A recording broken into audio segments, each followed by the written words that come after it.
Go live. Hello. Hello. Yeah, hi. Give me a minute, I'll call you back.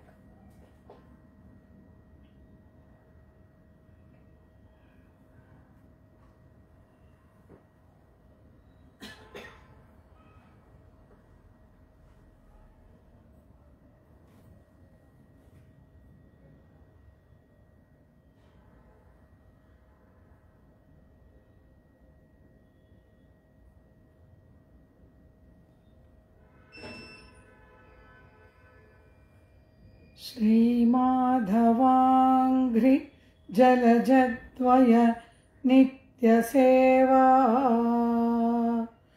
प्रेमाविलासय पराङ्कुश पादभक्तं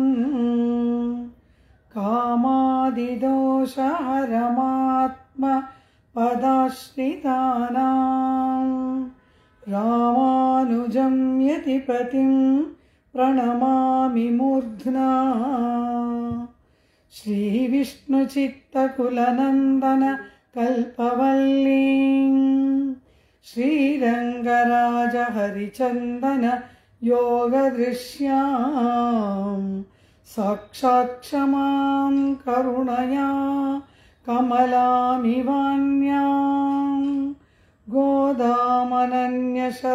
शरणं प्रपद्ये अनुकलतनुकाण्डालिङ्गनारम्भ शुम्भते प्रतिदिशभुजशाखः श्रीसखा नोकहर्दिः स्तननयनगुलुच्छस्फार पुष्पद्विरेफा रचयतु मयि लक्ष्मी कल्पवल्ली कटाक्षाम् नमामि नारायण पादपङ्कजं करोमि नारायण पूजनं सदा वदामि नारायण नाम निर्मलं स्मरामि नारायण तत्त्वमव्ययम् नीलातुङ्गस्तनगिरितटी सुप्तमुद्बोध्य कृष्णं पारार्थ्यं स्वं श्रुतिशतशिरःसिद्धमध्यापयन्ती सोच्छिष्टायां सजिनिगलितं यावलात्कृत्य भुङ्क्ते गोदा तस्यै नमैदमिदं भूय एवस्तु भूयः अन्नवयल पुदुवै अण्डाळरङ्गर्क्कु पन्नु तिरुप्पावै पल्पदियम् இன்னிசையால் பாடிக் கொடுத்தாள் நற்பாமாலை பூமாலை சூடிக் கொடுத்தாளை சொல்லு சூடிக் கொடுத்த சுடற்கொடியே தொல்பாவை பாடி அருள வல்ல பல்வளையாய் நாடி நீ வெங்கடவர்க்கென்ன விதி என்ன விம்மாத்தம் நாங்கடவா வண்ணமே நல்கு மார்கழித் திங்கள் மதி நிறைந்த நன்னாளால் நீராடப் போதுவீர் போதுமினோ நேரிழையீர் சீர்மல்குமாய்ப் பாடி செல்வச் சிறுமீர்கள் கூர்வேல் கொடுந்தொழிலன் நந்தகோபன் குமரன் ஏரார்ந்த கண்ணி யசோத இளம் சிங்கம் கார்மேனிச் செங்கண் கதிர்மதியம் போல் முகத்தான் நாராயணனே நமக்கே பறை தருவான் பாரோர் புகழ படிந்தேலோரெம்பாவாய். ஆண்டாள் திருவடிகளே ಶರಣಂ. ಶಿವಪತಿಯಾಗಿ ಸರ್ವಸ್ಮಾತ್ ಪರನಾಗಿ ಇರ್ತಕ್ಕಂತಹ ಪರಮಾತ್ಮ ಸಕಲ ಚೇತನರ ಉದ್ಧಾರಕ್ಕಾಗಿ ಸೃಷ್ಟಿ ಕಾರ್ಯವನ್ನು ಮಾಡಿ ತಾನೂ ಅವತರಿಸಿ ಶಾಸ್ತ್ರ ಪ್ರದಾನವನ್ನು ಮಾಡಿ ಆಳ್ವಾರ ಆಚಾರ್ಯರುಗಳನ್ನು ಕಟಾಕ್ಷ ಮಾಡ್ತಕ್ಕಂತಹ ಅದ್ಭುತವಾದ ಪರಮಾತ್ಮನ ಲೀಲೆಯ ಬಗ್ಗೆ ನಿನ್ನೆಯ ಉಪನ್ಯಾಸದಲ್ಲಿ ಅರಿತುಕೊಳ್ಳಲು ಪ್ರಾಪ್ತವಾಯಿತು. ಹಾಗೆ ಆಳ್ವಾರಗಳ ನಡುವಿನಲ್ಲಿ ಒಬ್ಬ ಸ್ತ್ರೀ ರತ್ನವಾಗಿ ಅವತರಿಸಿದವಳೆ ದೇವಿ ಆಂಡಾಳ್. ಪೆರಿಯಾಳ್ವಾರರ ಸುಪುತ್ರಿಯಾಗಿ ತುಳಸಿ ವೃಕ್ಷದ ಕೆಳಗಡೆಯಲ್ಲಿ ಕರ್ಕಾಟಕ ಮಾಸ ಪುಬ್ಬಾ ನಕ್ಷತ್ರದಲ್ಲಿ ದೇವಿ ಆಂಡಾಳ್ ಅವತರಿಸಿ 2 ದಿವ್ಯ ಪ್ರಬಂಧಗಳನ್ನು ಅದ್ಭುತವಾಗಿ ನಮಗಾಗಿ ಅನುಗ್ರಹ ಮಾಡಿದ್ದಾಳೆ. ಒಂದು 30 ಪಾಶರಗಳ ತಿರುಪ್ಪಾವೈ, ಮತ್ತೊಂದು 143 ಪಾಶರಗಳನ್ನು ಒಳಗೊಂಡ ನಾಚ್ಚಿಯಾರ್ ತಿರುಮಣಿ ಎಂಬತಕ್ಕಂತಹ ದಿವ್ಯಾದ್ಭುತವಾದ ಒಂದು ದಿವ್ಯ ಗ್ರಂಥ. ಹೇಗೆ ತಾಯಿಯಾದವಳು ಸ್ತನ್ಯಪಾನವನ್ನು 2 ವಕ್ಷಸ್ಥಳಗಳಿಂದ ಸ್ತನ್ಯಪಾನವನ್ನು ಮಗುವಿಗೆ ಕೊಟ್ಟು ಆ ಮಗು ವೃದ್ಧಿಯಾಗುವಂತೆ ಮಾಡ್ತಾಳೋ, ಹಾಗೆ ಸಂಸಾರ ಸಾಗರದಲ್ಲಿ ಮುಳುಗಿ ಹೋದಂತಹ ಅಜ್ಞಾನಿಗಳಾಗಿರ್ತಕ್ಕಂತಹ ಈ ಆತ್ಮರುಗಳಿಗೆ ಸ್ತನ್ಯಪಾನದಂತೆ ದೇವಿ ಆಂಡಾಳ್ 2 ಗ್ರಂಥಗಳ ಮೂಲಕ ಜ್ಞಾನಾಮೃತವನ್ನು ನೀಡಿ ಈ ಸಂಸಾರ ಬಂಧನದಿಂದ ಆತ್ಮ ಮುಕ್ತಿಯನ್ನು ಪಡೆದುಕೊಂಡು ಪರಮಪದ ಸಾಮ್ರಾಜ್ಯದಲ್ಲಿ ಪರಮಾತ್ಮನ ಚರಣಾರವಿಂದಗಳ ನಿತ್ಯ ಕೈಂಕರ್ಯಕ್ಕೆ ಪಾತ್ರರಾಗುವಂತೆ ಅನುಗ್ರಹ ಮಾಡುವಂತಹ ಕರುಣಾಮಯಿಯಾದವಳು ದೇವಿ ಆಂಡಾಳ್. ಆ ಭೂಮಿ ದೇವಿ ಪರಮಪದ ಸಾಮ್ರಾಜ್ಯದಲ್ಲಿ ಪರಮಾತ್ಮನೊಡನೆ ಇರ್ತಕ್ಕಂತಹವಳು, ನಿತ್ಯ ಸೂರಿ. ಯಾವ ಕಾಲಕ್ಕೂ ಕೂಡ ಸಂಸಾರಕ್ಕೆ ಬರ್ತಕ್ಕಂತಹ ಅವಶ್ಯಕತೆಯೇ ಇಲ್ಲದವಳು, ಅನವರತ ಪರಮಾತ್ಮನೊಡನೆ ಕೂಡಿ ಇರ್ತಕ್ಕಂತಹ ಆ ನಿತ್ಯ ಸೂರಿಯಾಗಿರುವ ಆಂಡಾಳ್ ಆ ಪರಮಪದದ ಆ ಬ್ರಹ್ಮಾನಂದದ ಭೋಗವನ್ನು ತೊರೆದು ನಮಗಾಗಿ ಇಲ್ಲಿ ಬಂದಳಲ್ಲವ, ಅದವಳ ಕೃಪೆ. ಆತ್ಯಂತಿಕವಾಗಿ ಇರ್ತಕ್ಕಂತಹ ಬ್ರಹ್ಮಾನಂದ ಭೂಯಿಷ್ಠವಾದ ಪರಮಪದದಲ್ಲಿ ಪರಮಾತ್ಮನ ಚರಣಾರವಿಂದಗಳ ನಿತ್ಯ ಕೈಂಕರ್ಯವನ್ನು ಬಿಟ್ಟು ಮಕ್ಕಳಾದ ನಮಗಾಗಿ ಇಲ್ಲಿಗೆ ಬಂದ ಅವಳ ವೈಭವವನ್ನು ಸ್ವಾಮಿ ಮಣವಾಳ ಮಾಮುನಿಗಳು ಉಪದೇಶ ರತ್ತಿನಮಾಲೈ ಎಂಬ ಗ್ರಂಥದಲ್ಲಿ ಅದ್ಭುತವಾಗಿ ಕೊಂಡಾಡ್ತಾರೆ. ಇನ್ನೋ ತಿರುವಾಡಿಪ್ಪೂರಂ ಯಮಕ್ಕಾಹವನ್ನೋ ಹಿಂಗ ಆಂಡಾಳವಧರಿತ್ತಾಳ್. ಯಾರಿಗಾಗಿ ಆಂಡಾಳ ಅವತಾರ ಮಾಡಿದ್ಲು? ತಿರುವಾಡಿಪ್ಪೂರಂ, ಆಡಿ ಮಾಸದ ಪುಬ್ಬಾ ನಕ್ಷತ್ರದಲ್ಲಿ ಆಂಡಾಳ್ ಯಾರಿಗಾಗಿ ಅವತಾರ ಮಾಡಿದ್ಲು? ಯಮಕ್ಕಾಹವನ್ನೋ, ಈ ಭೂಮಂಡಲದಲ್ಲಿ ಇರ್ತಕ್ಕಂತಹ ಸಮಸ್ತ ಆ ಪಾಪ ಪುಣ್ಯಗಳ ಕೆಸರಲ್ಲಿ ಬಿದ್ದು ಈ ಶರೀರದಲ್ಲಿ ಬಂಧನಕ್ಕೊಳಗಾಗಿರುವ ಈ ಆತ್ಮನ ಮೇಲಿನ ಕೃಪೆಯಿಂದ ನಮಗಾಗಿ ಆಂಡಾಳ್ ಅವತಾರ ಮಾಡಿದಳಲ್ಲವ. ಹೇಗೆ ಬಂದಳು? ವೈಗುಂಡವಾನ್ ಭೋಗಂ ತನ್ನೈಗಂಡೆ ಆಳ್ವಾರ್ ತಿರುಮಗಳಾರಾಯ್. ಆ ವೈಕುಂಠ ಲೋಕದ ಬ್ರಹ್ಮಾನಂದ ಭೂಯಿಷ್ಠವಾದ ಭೋಗವನ್ನು ಬಿಟ್ಟು ತೊರೆದು ತ್ಯಾಗ ಮಾಡಿ ನಮಗಾಗಿ ಇಲ್ಲಿಗೆ ಬಂದಳಲ್ಲವ. ಅವಳ ಕೃಪೆ ಎಂತಹದ್ದು ಎಂಬುದಾಗಿ ಅವಳನ್ನು ಎಲ್ಲ ಆಚಾರ್ಯರುಗಳು ಕೂಡ ಕೊಂಡಾಡ್ತಾರೆ. ಸಂಪ್ರದಾಯದಲ್ಲಿ ಆಂಡಾಳಳ ಸ್ಥಾನ ಒಂದು ವಿಶಿಷ್ಟ ಸ್ಥಾನ. 11 ಮಂದಿ ಆಳ್ವಾರುಗಳ ಬಗ್ಗೆ ನೆನ್ನೆ ನಾವು ತಿಳಿದುಕೊಂಡ್ವಿ. ಆದರೆ ಈ 11 ಮಂದಿ ಆಳ್ವಾರುಗಳಿಗೂ ಆಂಡಾಳಳಿಗೂ ಋಷಿಗಳಿಗೂ ನಮಗಳಿಗೂ ಏನು ವ್ಯತ್ಯಾಸ? ಅದನ್ನ ಈ ತಿರುಪ್ಪಾವೈ ವ್ಯಾಖ್ಯಾನದ ಪ್ರಾರಂಭದಲ್ಲಿಯೇ ಸ್ವಾಮಿ ಕೃಷ್ಣಮಿಶ್ರ ಪೆರಿಯವಾಚಾನ್ ಪಿಳ್ಳೈ ಎಂಬತಕ್ಕಂತಹ ಆಚಾರ್ಯರು ಅದನ್ನ ಅದ್ಭುತವಾಗಿ ನಮಗೆ ನಿರೂಪಣೆ ಮಾಡಿ ತೋರಿಸಿಕೊಡ್ತಾರೆ. ಅಲ್ಲಿ ಹೇಳ್ತಾರೆ, ನಾವಲ್ಲ ಯಾರು ಅಂತ ಕೇಳಿದ್ರು. ಈ ಶರೀರ ಬೇರೆ, ಒಳಗಿರುವ ಆತ್ಮ ಬೇರೆ ಎಂಬ ಅರಿವು ಇಲ್ಲದವರು ನಾವು. ಏನಾದರೂ ಕೂಡ ನನಗಾಯ್ತು ನಂದು ನಾನು ಅಂತ ಹೇಳ್ತೀವಿ ಹೊರತು ನಾನು ಅಂದರೆ ಯಾವುದು? ಅದು ಈ ಶರೀರವ, ಶರೀರದ ಒಳಗಡೆ ಇರ್ತಕ್ಕಂತಹ ಆತ್ಮವ ನಾನು ಎಂಬುದಾಗಿ ನಾವು ಹೇಳ್ತೀವಲ್ಲ, ಆ ನಾನು ಎಂಬುದು ಯಾವುದು? ಅದು ಶರೀರವ, ಅದು ಆತ್ಮವ? ಈಗ ನಮ್ಮನ್ನು ಕೇಳುವುದಾದರೆ ಇದು ಎರಡೂ ಕೂಡಿ ನಾನು ಎಂಬುದಾಗಿ ಹೇಳ್ಕೊಳ್ತೀವಿ. ಆದರೆ ನಾವು ಹೇಗೆ ಹೇಳ್ತೀವಿ? ನಾನು ಅನ್ನುವಾಗ ನಾವು ತಲೆಯನ್ನು ತೋರಿಸಲ್ಲ, ಕಾಲನ್ನು ತೋರಿಸಲ್ಲ, ನಾನು ಅಂತ ಇಲ್ಲಿ ತೋರಿಸ್ತೀವಿ. ಇದರ ಅರ್ಥವೇನು? ಈ ಹೃದಯ ಪ್ರದೇಶದ ಒಳಗಡೆಯಲ್ಲಿ ಇರ್ತಕ್ಕಂತಹ ಆತ್ಮ ಇದನ್ನಲ್ಲ, ಅವನನ್ನು ನಾವು ನಾನು ಅಂತ ಹೇಳ್ತೀವಿ. ಇದನ್ನು ಏನು ಹೇಳ್ತೀವಿ? ನನ್ನ ಶರೀರ ಅಂತ ಹೇಳ್ತೀವಿ. ಶರೀರವನ್ನೇ ನಾನು ಅಂತ ಹೇಳಲ್ಲ. ಶರೀರ ನಂದು, ಇದು ನಾನು.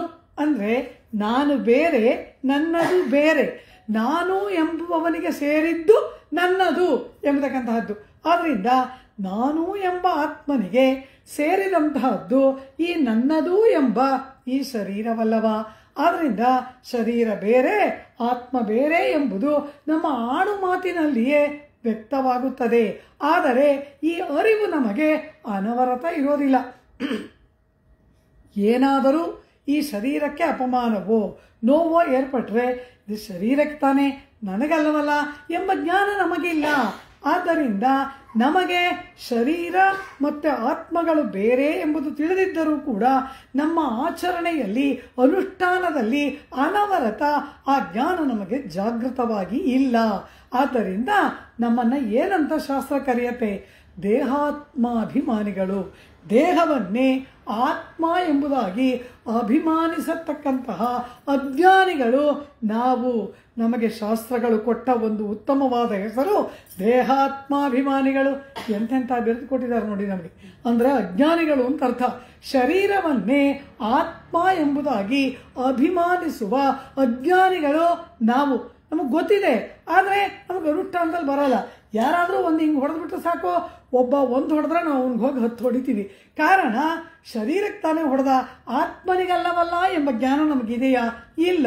ಶರೀರವೇ ಆತ್ಮ ಎಂಬುದಾಗಿ ಭ್ರಮಿಸತಕ್ಕಂತಹ ಭ್ರಮೆಗೆ ಒಳಗಾದ ಅಜ್ಞಾನಿಗಳಾದ ನಮ್ಮನ್ನ ಶಾಸ್ತ್ರಗಳು ದೇಹಾತ್ಮಾಭಿಮಾನಿಗಳು ಅಂತ ಕರೆಯುತ್ತೆ. ಹೀಗೆ ದೇಹವೇ ಆತ್ಮ ಎಂಬುದಾಗಿ ಭ್ರಮಿಸಿರ್ತಕ್ಕಂತಹ ಸಂಸಾರಿಗಳಿಗಿಂತ ಒಂದು ಮಟ್ಟ ಮೇಲಿನವರು ಋಷಿಗಳು. ಕಾರಣ ಏನು ಅಂದರೆ ಅವರಿಗೆ ಆತ್ಮ ಬೇರೆ ಶರೀರ ಬೇರೆ ಎಂಬ ಜ್ಞಾನ ಯಾವಾಗಲೂ ಇರುತ್ತೆ. ಅವೇನು ಮಾಡ್ತಾರೆ? ಅವರು ಎಂಥವ್ರು ಅಂದರು, ಉಡಲೈ வெயிலிலே வைத்து ಆತ್ಮಾವೈ ನಿಳಲಿಲೇ ವೈಪವರ್ಗಳ್. ನಾವೆಲ್ಲ ಹೇಗೆ ಶರೀರಕ್ಕೆ ಬೇಕಾದ ಪೋಷಣೆ ಚೆನ್ನಾಗಿ ಮಾಡಿ, ಚೆನ್ನಾಗಿ ಯಾವಾಗಲೂ AC ತಂಪಾಗಿ ಕೂತ್ಕೊಂಡು ಹೊತ್ತೊತ್ತಿಗೆ ಊಟ ಮಾಡಿ ಶರೀರ ಪೋಷಣೆ ಮಾಡ್ತೀವಿ. ಈ ಶರೀರ ಪೋಷಣೆ ಮಾಡ್ಕೊಳ್ಳುವಾಗ ಈ ನೆಪದಲ್ಲಿ ಈ ಆತ್ಮ ಎಷ್ಟು ಪಾಪಗಳನ್ನು ಸಂಪಾದನೆ ಮಾಡ್ತಾ ಇದ್ದಾನೆ ಅನ್ನೋ ಅರಿವು ನಮಗಿಲ್ವೇ ಇಲ್ಲ. ಯಾರು ಹೆಂಗಾದರೂ ಹೋಗಲಿ, ನಾ ಸುಖವಾಗಿದ್ದರೆ ಸಾಕು ಅಂತ ಶರೀರದ ಸೌಖ್ಯವನ್ನು ನೋಡುವವರು ಸಂಸಾರಿಗಳಾದ ದೇಹಾತ್ಮಾಭಿಮಾನಿಗಳಾದ ನಾವುಗಳು. ಋಷಿಗಳು ಎಂಥವರು? ಅವರ ಶರೀರವನ್ನು ಬಿಸಿಲಲ್ಲಿ ಒಣಗಿಸ್ತಾರೆ, ಪಂಚಾಗ್ನಿ ಮಧ್ಯದಲ್ಲಿ ನಿಂತು ತಪಸ್ಸನ್ನು ಮಾಡ್ತಾರೆ, ಮತ್ತು ಅವರು ಶರೀರಕ್ಕೆ ಕ್ಲೇಶವನ್ನು ಕೊಡ್ತಾರೆ. ಶರೀರದ ಸುಖವನ್ನು ಅವರು ಗಮನಿಸೋದೇ ಇಲ್ಲ. ಅವರು ಆತ್ಮವನ್ನು ನೆರಳಲ್ಲಿ ಇಟ್ಟು ಶರೀರವನ್ನು ಬಿಸಿಲಲ್ಲಿ ಇಡುವವರು ಋಷಿಗಳು. ನಾವು ಶರೀರಕ್ಕೆಲ್ಲ ಪೋಷಣೆ, ಆತ್ಮದ ಬಗ್ಗೆ ನಮಗೆ ಚಿಂತೆನೇ ಇಲ್ಲ. ಆದ್ದರಿಂದ ನಮಗಿಂತ ಒಂದು ಮಟ್ಟ ಮೇಲಿನವರು ಋಷಿಗಳು. ಕಾರಣ ಅವರಿಗೆ ಆತ್ಮಜ್ಞಾನವಿದೆ. ಶರೀರಾತ್ಮಗಳ ವ್ಯತ್ಯಾಸದಿಂದ ಆತ್ಮಜ್ಞಾನವುಳ್ಳವರೇ ಋಷಿಗಳು. ಆದರೆ ಈ ಋಷಿಗಳು ಏನು ಮಾಡ್ತಾರೆ ಅಂದರೆ, ತಾವು ತಮ್ಮ ಜಪ ತಪ ಹೋಮ ಹವನ ಯಜ್ಞಯಾಗಾದಿಗಳಿಂದ ಬ್ರಹ್ಮ ಸಾಕ್ಷಾತ್ಕಾರ ಮಾಡಿಕೊಳ್ಳಬೇಕು ಅಂತ ಸ್ವಪ್ರಯತ್ನ ನಿಷ್ಠರು. ಅಂದರೆ ನಾನು ತಪಸ್ಸು ಮಾಡ್ತೇನೆ, ನಾನು ಜಪ ಮಾಡ್ತೇನೆ, ನಾನು ಪಂಚಾಗ್ನಿ ಮಧ್ಯದಲ್ಲಿ ತಪಸ್ಸು ಮಾಡ್ತೇನೆ, ನಾನು ಆ ಸತ್ರವನ್ನು ಮಾಡ್ತೇನೆ, ಈ ಸತ್ರವನ್ನು ಮಾಡ್ತೇನೆ. ಸತ್ರ ಅಂದರೆ ಯಾಗಗಳು. ಇದನ್ನೆಲ್ಲ ಮಾಡ್ತೇನೆ ಅಂತ ಹೇಳಿ ತಮ್ಮ ಪ್ರಯತ್ನವನ್ನು ನಂಬಿಕೊಂಡು ತಮ್ಮ ಪ್ರಯತ್ನದಿಂದ ಪರಮಾತ್ಮನನ್ನು ಪಡೆಯಬೇಕು, ಪರಮಾತ್ಮನ ಸಾಕ್ಷಾತ್ಕಾರ ಮಾಡಿಕೊಳ್ಳಬೇಕು ಎಂಬುದಾಗಿ ಸ್ವಪ್ರಯತ್ನ ನಿಷ್ಠರಾಗಿ ಅಹಂಕಾರದಿಂದ ಕೂಡಿದವರು ಋಷಿಗಳು. ಆಳ್ವಾರಗಳು ಹೇಗೆ ಅಂತ ಕೇಳಿದ್ರು. ಈ ಆಳ್ವಾರಗಳಿಗೆ ತಮ್ಮದು ಎಂಬುದು ಯಾವುದೂ ಇಲ್ಲ.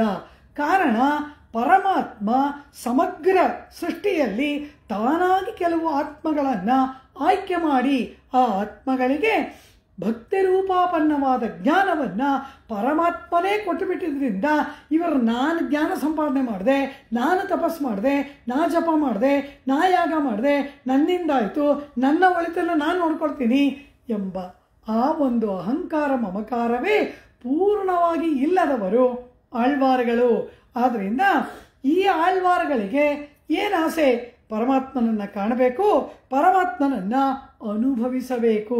ನಿರಂತರ ಭಗವದ್ ಅನುಭವವೇ ಅವರ ಆಕಾಂಕ್ಷೆ. ಈ ಆತ್ಮ ಅನವರತ ಪರಮಾತ್ಮನೊಡನೆ ಕೂಡಿಕೊಂಡು ಅನವರತ ಭಗವದ್ ಅನುಭವದಲ್ಲಿ ಮುಳುಗಿರಬೇಕು ಎಂಬುದು ಆಳ್ವಾರಗಳ ಆಸೆ. ಆದರೆ ಈ 11 ಮಂದಿ ಆಳ್ವಾರಗಳ ಮಧ್ಯದಲ್ಲಿ ನಮ್ಮ ಗೋದ ಆಂಡಾಳಳ ತಂದೆಯಾಗಿ ಇರ್ತಕ್ಕಂತಹ ಸ್ವಾಮಿ ಪೆರಿಯಾಳ್ವಾರ್ ಇದ್ದಾರಲ್ಲ, ಇವರು ಎಂಥವ್ರು ಅಂತ ಕೇಳಿದ್ರು. ಇವರಿಗೆ ಪರಮಾತ್ಮ ತನಗೆ ಬೇಕು, ತಾನು ಪರಮಾತ್ಮನನ್ನು ಅನುಭವಿಸಬೇಕು ಎಂಬುದಕ್ಕಿಂತ ಆ ಪರಮಾತ್ಮ ಇವರ ಅನುಭವಕ್ಕೆ ಸಿಗುವಂತೆ ಬಂದಾಗ ಅವನಿಗೇನಾಪತ್ತು ಬಂದ್ಬಿಡುತ್ತೋ ಅನ್ನೋದು ಇವರ ಚಿಂತೆ. ಕಾರಣ, ಮಕ್ಕಳು ಎಷ್ಟೇ ದೊಡ್ಡವರಾದರೂ ಕೂಡ ತಾಯಿ ಆ ಮಗು ಹೊರಗಡೆ ಹೋಗುವಾಗ ಮಗು ಜೋಪಾನ ಅಂತಾಳೆ. ಆ ಮಗುವೇ ಇವಳನ್ನ ಕೈ ಹಿಡಿದು ಕರ್ಕೊಂಡು ಹೋಗ್ತಾ ಇರುತ್ತೆ, ಅಷ್ಟು ದೊಡ್ಡವನು ಮಗ. ಆದರೆ ತಾಯಿ ಏನು ಮಾಡ್ತಾಳೆ, ಮನೆಯಿಂದ ಹೊರಗಡೆ ಹೊರಡುವಾಗ ಮಗು ಜೋಪಾನ ಅಂತಾಳೆ. ಕಾರಣ, ಅದು ವಾತ್ಸಲ್ಯ, ಅದು ಪ್ರೇಮ, ಆ ಮಾತೃವಾತ್ಸಲ್ಯ. ಹಾಗೆ ಪೆರಿಯಾಳ್ವಾರ್ ಪರಮಾತ್ಮನನ್ನ ಮಾತೃವಾತ್ಸಲ್ಯದಿಂದ ಕಂಡವರು. ಅವರು ತಾನು ಯಶೋದೆಯಾಗಿ ಪರಮಾತ್ಮನನ್ನ ತಮ್ಮ ಮಡಿಲಲ್ಲಿ ಆಡುವ ಮಗುವಾಗಿ ಅನುಭವಿಸಿದವರು ಪೆರಿಯಾಳ್ವಾರ್. ಆದ್ದರಿಂದ ಅವರು ಅನವರತ ಆ ಪರಮಾತ್ಮನಿಗೆ ಏನಾಗ್ಬಿಡ್ತು ಅಂತ ಚಿಂತನೆಯನ್ನು ಮಾಡ್ತಾರೆ. ಪೆರಿಯಾಳ್ವಾರ್ ವಲ್ಲಭದೇವರಾಯ ಪಾಂಡ್ಯರಾಜನ ಆಸ್ಥಾನದಲ್ಲಿ ಸಿದ್ಧಾಂತ ನಿರ್ಣಯವನ್ನು ಮಾಡಿ ವೇದಾಂತಗಳ ಮುಖೇನ ಪರತತ್ವ ಸಿದ್ಧಾಂತ ಸ್ಥಾಪನೆಯನ್ನು ಮಾಡಿ ಬರುವಾಗ ಅವರನ್ನು ದೊಡ್ಡ ಆನೆಯ ಮೇಲೆ ಮೆರವಣಿಗೆ ಮಾಡಿಸ್ತಾನೆ ಆ ರಾಜ. ಆಗ ಈ ಆಳ್ವಾರರ ವೈಭವವನ್ನು ಕಂಡು ಆನಂದ ಪಡಬೇಕು, ಸಂತೋಷ ಪಡಬೇಕು ಎಂಬುದಕ್ಕಾಗಿ ಪರಮಾತ್ಮ ಅವನೇ ಗರುಡಾರೂಢನಾಗಿ ಶ್ರೀಲೀಲಾ ಸಮೇತನಾಗಿ ಗರುಡಾರೂಢನಾಗಿ ಬಂದ್ಬಿಡ್ತಾನೆ ಪರಮಾತ್ಮ ನಭೋಮಂಡಲದಲ್ಲಿ. ಆಳ್ವಾರ್ ನೋಡ್ತಾರೆ, ಹೇ ಪರಮಾತ್ಮ, ದುಷ್ಟಭೂಯಿಷ್ಠವಾದ ಈ ಲೋಕದಲ್ಲಿ ಅನೇಕ ಪಾಪಿಗಳು ನಾಸ್ತಿಕರು ಕೂಡಿರುವ ಈ ಲೋಕದಲ್ಲಿ ಹೀಗೆ ಬರುವುದಾ ಸ್ವಾಮಿ? ನಿನಗೇನಾದರೂ ದೃಷ್ಟಿ ತಾಕಿದ್ರೆ, ನಿನಗೇನಾದರೂ ಆಪತ್ತು ಏರ್ಪಟ್ರೆ ಎಂಬುದಾಗಿ ಸರ್ವರಕ್ಷಕನಾಗಿ ಸರ್ವಜ್ಞನಾಗಿ ಸರ್ವಶಕ್ತನಾದ ಪರಮಾತ್ಮ ನಮ್ಮೆಲ್ಲರನ್ನ ಕಾಪಾಡ್ತಾನೆ. ಆದರೆ ಪೆರಿಯಾಳ್ವಾರ್ ಏನು ಭಾವಿಸ್ತಾರೆ, ಅವನಿಗೇನು ಆಪತ್ತು ಬರುತ್ತೋ ಅಂತ ತಾನು ಅವರಿಗೆ ರಕ್ಷೆಯನ್ನು ಇಡ್ತಾರೆ. ಆನೆಯ ಕೊರಳಲ್ಲಿ ಆ ತೂಗು ಹಾಕಿರ್ತಕ್ಕಂತಹ ಆ 2 ದೊಡ್ಡ ಗಂಟೆಗಳನ್ನು ತೆಗೆದುಕೊಂಡು ಕೈಯಲ್ಲಿ ಅದನ್ನು ಹಿಡಿದುಕೊಂಡು ಪಲ್ಲಾಂಡೆ ಪಲ್ಲಾಂಡೆ ಪಲ್ಲಾಯಿರತ್ತಾಂಡೆ ಪಲಗೋಟಿ 100,000 ಮಲ್ಲಾಂಡ ತಿಂಡೋಳ್ ಮಣಿವಣ್ಣ ಉನ್ ಶವ್ವಡಿ ಶವ್ವಿ ತಿರುಕಾಪ್ಪೆ ಎಂಬುದಾಗಿ ಆ ನಿನ್ನ ಪಾದಗಳ ಕೆಂಪಿದೆಯಲ್ಲ, ಅಂಗಾಲಿನ ಮಾಸದ ಕೆಂಪು, ಪುಟ್ಟ ಆ ಕೋಮಲ ಪಾದಗಳು, ಆ ಪಾದಗಳಿಗೆ ಯಾರ ದೃಷ್ಟಿ ತಾಕ್ಬಿಡುತ್ತೋ ಮನುಷ್ಯಮಾನದಲ್ಲಿ ಮಂಗಳ, ದೇವಮಾನದಲ್ಲಿ ಮಂಗಳ, ಬ್ರಹ್ಮಮಾನದಲ್ಲಿ ಮಂಗಳ. ನೀನು ಪರಮಾತ್ಮ ತತ್ವ ಎಷ್ಟು ಕಾಲ ಇರುತ್ತೆ ಅಷ್ಟು ಕಾಲ ನಿನಗೆ ಮಂಗಳ ಅಂತಾರೆ. ಹೀಗೆ ಪರಮಾತ್ಮನಿಗೆ ನಾವು ಮಂಗಳ ಹಾಡಬೇಕಾ? ದೊಡ್ಡವರು ಚಿಕ್ಕವ್ರಿಗೆ ಆಶೀರ್ವಾದ ಮಾಡಬೇಕು. ಅಲ್ಪರಾದ ನಾವು ಪರಮಾತ್ಮನಿಗೆ ಮಂಗಳ ಹಾಡುವುದಾ ಎಂದರೆ, ಆಂಡಾಳ್ 24ನೆಯ ತಿರುಪ್ಪಾವೈ ದಿವ್ಯಶಾಸ್ತ್ರದ ಪಾಶುರದಲ್ಲಿ ಪರಮಾತ್ಮನಿಗೆ ಯಾಕೆ ಮಂಗಳಾಶಾಸನ ಮಾಡಬೇಕು ಅನ್ನೋದನ್ನು ವರ್ಣನೆ ಮಾಡ್ತಾಳೆ. ಪ್ರತಿಯೊಬ್ಬ ಆತ್ಮನಿಗೂ ಕೂಡ ಪರಮಾತ್ಮನಿಗೆ ಮಂಗಳಾಶಾಸನ ಮಾಡುವುದೇ ಸ್ವರೂಪ. ದೇವಸ್ಥಾನಕ್ಕೆ ಹೋಗ್ತೀವಿ, ಪರಮಾತ್ಮನ ಮುಂದೆ ನಿಂತು ಕೈ ಮುಗಿದು ಪರಮಾತ್ಮ ಕಾಪಾಡು, ನಿನ್ನ ಬಿಟ್ಟರೆ ಗತಿ ಇಲ್ಲ ಎಂಬುದಾಗಿ ಪರಮಾತ್ಮನ ಮುಂದೆ ಬೇಡಿಕೊಳ್ತೀವಿ. ಆದರೆ ಪೂಜಾ ಉತ್ಸವಗಳೆಲ್ಲ ಮುಗಿದ ಮೇಲೆ ದೇವಸ್ಥಾನಕ್ಕೆ ಬೀಗ ಹಾಕಿ 10 ಸಾರಿ ಬೀಗ ಜಗ್ಗಿ ನೋಡ್ತೀವಿ. ಯಾಕೆ? ಲೋಕವನ್ನೇ ಕಾಪಾಡುವವನು ಈಗ ತಾನು ಅವನನ್ನು ನಮ್ಮನ್ನು ಕಾಪಾಡುವಂತ ಕೇಳ್ಕೊಂಡು ಬಂದಿದ್ದೀವಿ. ಆದರೆ ಅವನನ್ನು ರಕ್ಷಿಸಿಕೊಳ್ಳಲಾರಣ, ಅವನು ನಮಗೆ ರಕ್ಷಕ ಎಂಬುದು ನಮ್ಮ ಜ್ಞಾನದ ಒಂದು ದಶೆ. ಆದರೆ ಆ ಪರಮಾತ್ಮನಿಗೆ ಏನಾಗ್ಬಿಡುತ್ತೋ ಅನ್ಸೋದು ಪರಮಾತ್ಮನ ಮೇಲೆ ಏರ್ಪಡುವ ಪ್ರೇಮದ ದಶೆ. ಪ್ರತಿಯೊಬ್ಬ ಆತ್ಮನೂ ಕೂಡ ಈ ಜ್ಞಾನ ದಶೆ ಪ್ರೇಮದ ದಶೆಯ ನಡುವಿನಲ್ಲಿ ಭಗವದ್ ಅನುಭವವನ್ನು ಮಾಡ್ತಾನೆ. ಪೆರಿಯಾಳ್ವಾರರಿಗೆ ಅನವರತ ಪ್ರೇಮ ದಶೆ. ಪರಮಾತ್ಮನನ್ನು ಅನವರತ ಪ್ರೀತಿ ಮಾಡುತ್ತಾ ಆ ತನ್ನ ಮಗುವಂತೆ ಪರಮಾತ್ಮನನ್ನು ಕಾಣುತ್ತಾ ಆ ಭಗವಂತನಿಗೆ ಏನಾಪತ್ತು ಬಂದು ಬಿಡುವುದೋ ಎಂದು ಅಂಜಿ ಅಂಜಿ ಅನವರತ ಪರಮಾತ್ಮನಿಗೆ ಪಲ್ಲಾಂಡೆ ಪಲ್ಲಾಂಡೆ ಎಂಬುದಾಗಿ ಮಂಗಳಾಶಾಸನವನ್ನು ಹಾಡಿದವರು ಸ್ವಾಮಿ ಪೆರಿಯಾಳ್ವಾರ್. ಆದ್ದರಿಂದ ಈ ಉಳಿದ ಆಳ್ವಾರ್ಗಳಿಗಿಂತ ಈ ಆಳ್ವಾರ್ಗಳು ஒரு நாள் ಕಾಣವಾರಾಯ್ ವಿಣ್ಮೀದೆ, ಒಂದು ದಿನ ಬಾ ನಿನ್ನನ್ನು ನೋಡ್ತೇವೆ ಪರಮಾತ್ಮ ಎಂಬುದಾಗಿ ಅಂಗಲಾಚಿ ಹಾಡಿ ಹಂಬಲಿಸಿ ಪರಮಾತ್ಮನನ್ನು ಬೇಡ್ತಾರೆ. ಆದರೆ ಈ ಪರಮಾತ್ಮ ಅವನಾಗಿ ಪೆರಿಯಾಳ್ವಾರನ್ನು ನೋಡಕ್ಕೆ ಬಂದಾಗ ನೀ ಯಾಕೆ ಬಂದೆ ಅಂತಾರೆ ಇವ್ರಿಗೆ. ದೃಷ್ಟಿ ತಾಕತ್ತಲ್ಲ ಅಂತಾರೆ. ಇದು ಪೆರಿಯಾಳ್ವಾರರ ವಾತ್ಸಲ್ಯದ ಪರಾಕಾಷ್ಠೆ. ಆದ್ದರಿಂದ ಉಳಿದ ಆಳ್ವಾರಗಳಿಗಿಂತ ಪೆರಿಯಾಳ್ವಾರ್ ಒಂದು ಮಟ್ಟ ಅಧಿಕ ಅಂದ್ಬಿಟ್ರು. ಆದರೆ ಈ ಪೆರಿಯಾಳ್ವಾರಿಗಿಂತ ಒಂದು ಮಟ್ಟ ಮೇಲೆ ನಿಂತವಳು ಅವರ ಪುತ್ರಿಯಾದ ಗೋದಾ ಸುಡಿಕೊಡಪ್ಪ ನಾಚಿಯಾರ್ ದೇವಿ ಆಂಡಾಳ್. ಕಾರಣ ಏನು ಅಂದರೆ ಇವರು ಭಗವತ್ ಸಮೃದ್ಧಿಯನ್ನು ಅಪೇಕ್ಷೆ ಪಟ್ಟರು.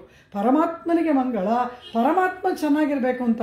ಆದರೆ ಆಂಡಾಳ್ ಪರಮಾತ್ಮ ಮಾತ್ರವಲ್ಲ, ಪರಮಾತ್ಮನ ಚರಣಾರವಿಂದಗಳನ್ನು ಆಶ್ರಯಿಸಿದ ಭಕ್ತ ಭಾಗವತರ ಸಮೃದ್ಧಿಯನ್ನು ಆಂಡಾಳ್ ಅಪೇಕ್ಷೆ ಪಡ್ತಾಳೆ.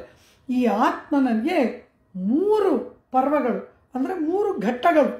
ಈ ಆತ್ಮ ಉನ್ನತಿಯನ್ನು ಹೊಂದಿ ಇವನು ತನ್ನ ಸಾಧನಾ ಮಾರ್ಗದಲ್ಲಿ ನಡೆಯುವಾಗ 3 ಪರ್ವಗಳು ಅಂದರೆ 3 ಘಟ್ಟಗಳನ್ನು ನಮಗೆ ಶಾಸ್ತ್ರ ಸಂಪ್ರದಾಯ ತಿಳಿಸ್ಕೊಡುತ್ತೆ. ಅದು ಯಾವುದು ಅಂದರೆ ಪರಮಾತ್ಮನನ್ನೇ ಸರ್ವಸ್ವವಾಗಿ ಭಾವಿಸಿ ಭಗವತ್ ಪೂಜೆಯಲ್ಲಿ ಭಗವದ್ ಆರಾಧನೆಯಲ್ಲಿ ನಿರತರಾಗಿ ಆತ್ಮನನ್ನು ಭಗವತ್ ಸಮರ್ಪಣೆ ಮಾಡಿಕೊಂಡು ಪರಮಾತ್ಮನನ್ನೇ ಸರ್ವಸ್ವವಾಗಿ ಭಾವಿಸುವುದು ಪ್ರಥಮ ಪರ್ವ. ಅದು ಮೊದಲನೇ ಮೆಟ್ಟಿಲು. ಅದಕ್ಕೆ ಮೇಲಿರುವುದು ಯಾವುದು ಅಂದರು ಭಾಗವತಾರಾಧನೆ. ಪರಮಾತ್ಮ ಬೇಕೇ ಇಲ್ಲ. ಯಾರು ಪರಮಾತ್ಮನನ್ನು ಗಾನ ಮಾಡ್ತಾರೋ, ಯಾರು ಭಗವದ್ ಆರಾಧನೆಯನ್ನು ಮಾಡ್ತಾರೋ, ಯಾರು ಪರಮಾತ್ಮನಿಗೆ ತಮ್ಮನ್ನು ಸಮರ್ಪಣೆ ಮಾಡಿಕೊಂಡಿರ್ತಾರೋ, ಯಾರು ಪರಮಾತ್ಮನ ಕೈಂಕರ್ಯದಲ್ಲಿ ನಿತ್ಯ ನಿರಂತರ ನಿರತರಾಗಿರ್ತಾರೋ ಅವರನ್ನು ಆರಾಧನೆ ಮಾಡುವುದು ಇದಕ್ಕಿಂತ ಮೇಲಿನ ಮೆಟ್ಟಿಲು. ಆ ಭಾಗವತೋತ್ತಮರಲ್ಲಿ ಒಬ್ಬರಾಗಿ ಇರ್ತಕ್ಕಂತಹ ಆಚಾರ್ಯರನ್ನು ಸರ್ವಸ್ವವಾಗಿ ಭಾವಿಸುವುದು ಸರ್ವೋತ್ಕೃಷ್ಟವಾದ ಮೆಟ್ಟಿಲು. ಅದು ಕೊನೆಯ ಚರಮ ಪರ್ವ ಅಂದ್ಬಿಟ್ರು. ಈ ಪರಮಾತ್ಮಾರಾಧನೆ ಮೊದಲನೇ ಮೆಟ್ಟಿಲು, ಭಾಗವತಾರಾಧನೆ ಅದಕ್ಕೆ ಮೇಲಿನ ಹಂತ. ಆ ಭಾಗವತರಲ್ಲಿ ಒಬ್ಬರಾದ ನಮಗೆ ಆತ್ಮಬೋಧವನ್ನು ಉಂಟು ಮಾಡಿ ಭಗವತ್ ಸಾಕ್ಷಾತ್ಕಾರವನ್ನು ಉಂಟು ಮಾಡ್ತಕ್ಕಂತಹ ಆಚಾರ್ಯರು ಯಾರಿರ್ತಾರೆ ಆ ಆಚಾರ್ಯರನ್ನೇ ಭಗವಂತನಾಗಿ ಭಾವಿಸಿ ಸಮಸ್ತವನ್ನು ಆಚಾರ್ಯರಿಗೆ ಸಮರ್ಪಣೆ ಮಾಡಿ ಆತ್ಮವನ್ನೇ ಆಚಾರ್ಯ ಪಾದತಲದಲ್ಲಿ ಸಮರ್ಪಣೆ ಮಾಡಿ ಆಚಾರ್ಯರನ್ನು ಆರಾಧನೆ ಮಾಡುವುದೇ ಕೊನೆಯ ಹಂತ ಚರಮಪರ್ವ ಎಂಬುದಾಗಿ ಶಾಸ್ತ್ರಗಳು ತಿಳಿಸ್ಬಿಟ್ವು. ಪರಮಾತ್ಮ ವಿಜಯ ಮಾಡಿಸ್ತಾ ಇರ್ತಾನೆ, ಆಚಾರ್ಯರು ಬರ್ತಾ ಇರ್ತಾರೆ. ಯಾರಿಗೆ ನಮಸ್ಕಾರ ಮೊದಲು ಅಂದರು, ಮೊದಲು ಆಚಾರ್ಯನಿಗೆ ಮಾಡು ಅಂದರು. ಪರಮಾತ್ಮ ಕೋಪಿಸ್ಕೊಳ್ಳಲ್ವಾ ಅಂದರು, ಅವನಿಗೆ ಮಾಡಿದ್ರೆ ಕೋಪಿಸ್ಕೊಳ್ತಾನೆ ಎಂದರು. ಇದು ಸಂಪ್ರದಾಯ, ಇದು ಶಾಸ್ತ್ರ, ಇದು ಆತ್ಮಕ್ಕೆ ನಮ್ಮ ಪೂರ್ವಿಕರು ಕೊಟ್ಟ ಮಾರ್ಗದರ್ಶನ. ಈ ಆಂಡಾಳ್ ಈ ಚರಮ ಪರ್ವ, ಇದಕ್ಕೆ ಪ್ರಥಮ ಪರ್ವ, ಮಧ್ಯಮ ಪರ್ವ, ಚರಮ ಪರ್ವ ಎಂಬುದು. ಪ್ರಥಮ ಪರ್ವ ಪರಮಾತ್ಮ, ಮಧ್ಯಮ ಪರ್ವ ಭಾಗವತೋತ್ತಮರು, ಚರಮ ಪರ್ವ ಆಚಾರ್ಯರು.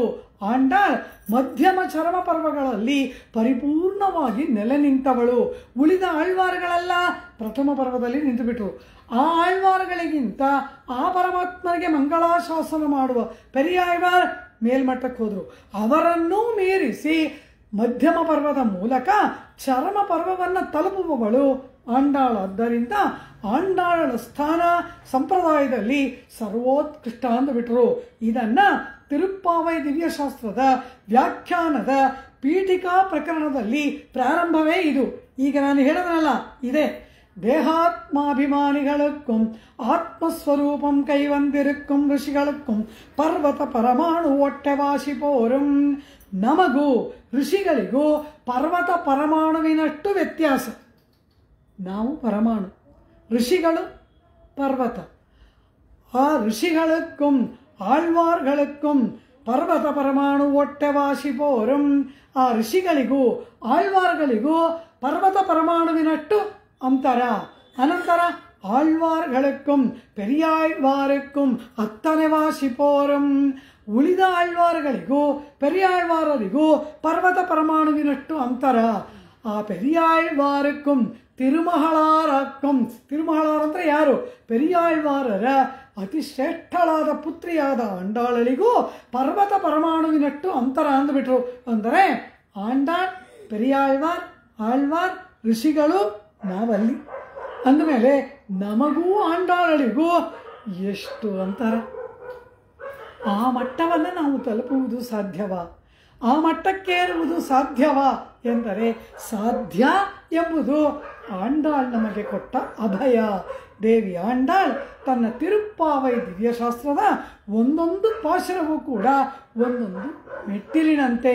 ದೇವಿ ಆಂಡಾಳ್ ಹೇಗೆ ತಾಯಿ ಆಗ ತಾನೇ ನಡೆಯಲು ಕಲಿತಿರುವ ಮಗುವನ್ನ ಕೈ ಹಿಡಿದುಕೊಂಡು ಒಂದೊಂದು ಮೆಟ್ಟಿಲಾಗಿ ಮೇಲೆ ಕರೆದೊಯ್ಯುವಂತೆ ಸಂಸಾರಿಕವಾದ ಕೆಸರಲ್ಲಿ ಬಿದ್ದು ಯಾವ ಜ್ಞಾನವೂ ಇಲ್ಲದೆ ಕೇವಲ ಮೃಗಗಳಂತೆ ಇಂದ್ರಿಯಗಳಿಗೆ ದಾಸರಾಗಿ ಜೀವಿಸುತ್ತಿರುವ ನಮ್ಮಂತಹ ಆ ಏನೂ ಅರಿಯದ ಅಜ್ಞಾನಿಗಳಾದ ಮಕ್ಕಳನ್ನ ದೇವಿ ಆಂಡಾಳ್ ತಿರುಪ್ಪಾವೈ ಎಂಬ ಒಂದೊಂದು ಪಾಶರ ಒಂದೊಂದು ಮೆಟ್ಟಿಲಿನಂತೆ ಆ ಒಂದೊಂದು ಪಾಶರವನ್ನು ಕೂಡ ಕೈ ಹಿಡಿದು ನಮ್ಮನ್ನ ಅದರ ಮೇಲೆ ಏರಿಸಿ ಏರಿಸಿ ಏರಿಸಿ 30ನೇ ಪಾಶರ ಬರುವ ವೇಳೆಗೆ ತನ್ನ ಮಟ್ಟಕ್ಕೆ ನಮ್ಮನ್ನು ಕರೆದೊಯ್ದು ಬಿಡ್ತಾಳೆ.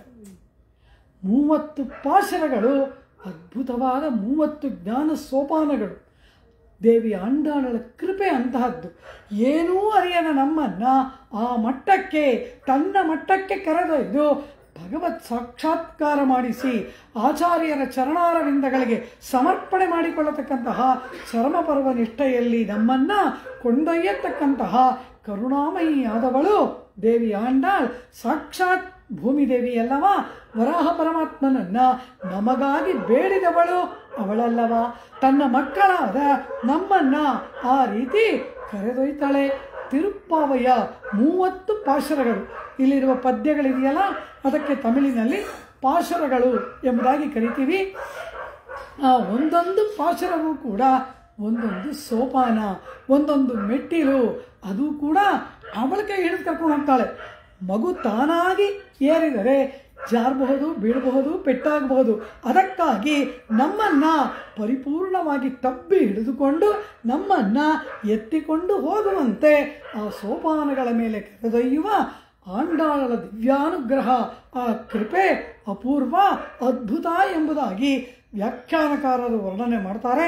ತಿರುಪ್ಪಾವೈಗೆ 2000 ಪಡಿ, 4000 ಪಡಿ, 3000 ಪಡಿ, 6000 ಪಡಿ, 2 ಸ್ವಾಪದೇಶ ವ್ಯಾಖ್ಯಾನಗಳು, ಹೀಗೆ ಅದ್ಭುತವಾದ ವ್ಯಾಖ್ಯಾನಗಳ ಪರಂಪರೆಯೇ ಇದೆ. 30 ಪಾಶರಗಳ ವ್ಯಾಖ್ಯಾನ ಇಷ್ಟು ದೊಡ್ಡ ಗ್ರಂಥ. ಸಮಸ್ತ ವೇದಾಂತಾರ್ಥಗಳು ಕೂಡ ಇದರಲ್ಲಿ ಅಡಗಿದೆ. ವೇದ ಮನೈತ್ತಕ್ಕೂ ವಿತ್ತು ಎಂಬುದಾಗಿ ಈ ತಿರುಪ್ಪಾವೆಗೆ ಏರ್ಪಟ್ಟ ಒಂದು ಬಿರುದು.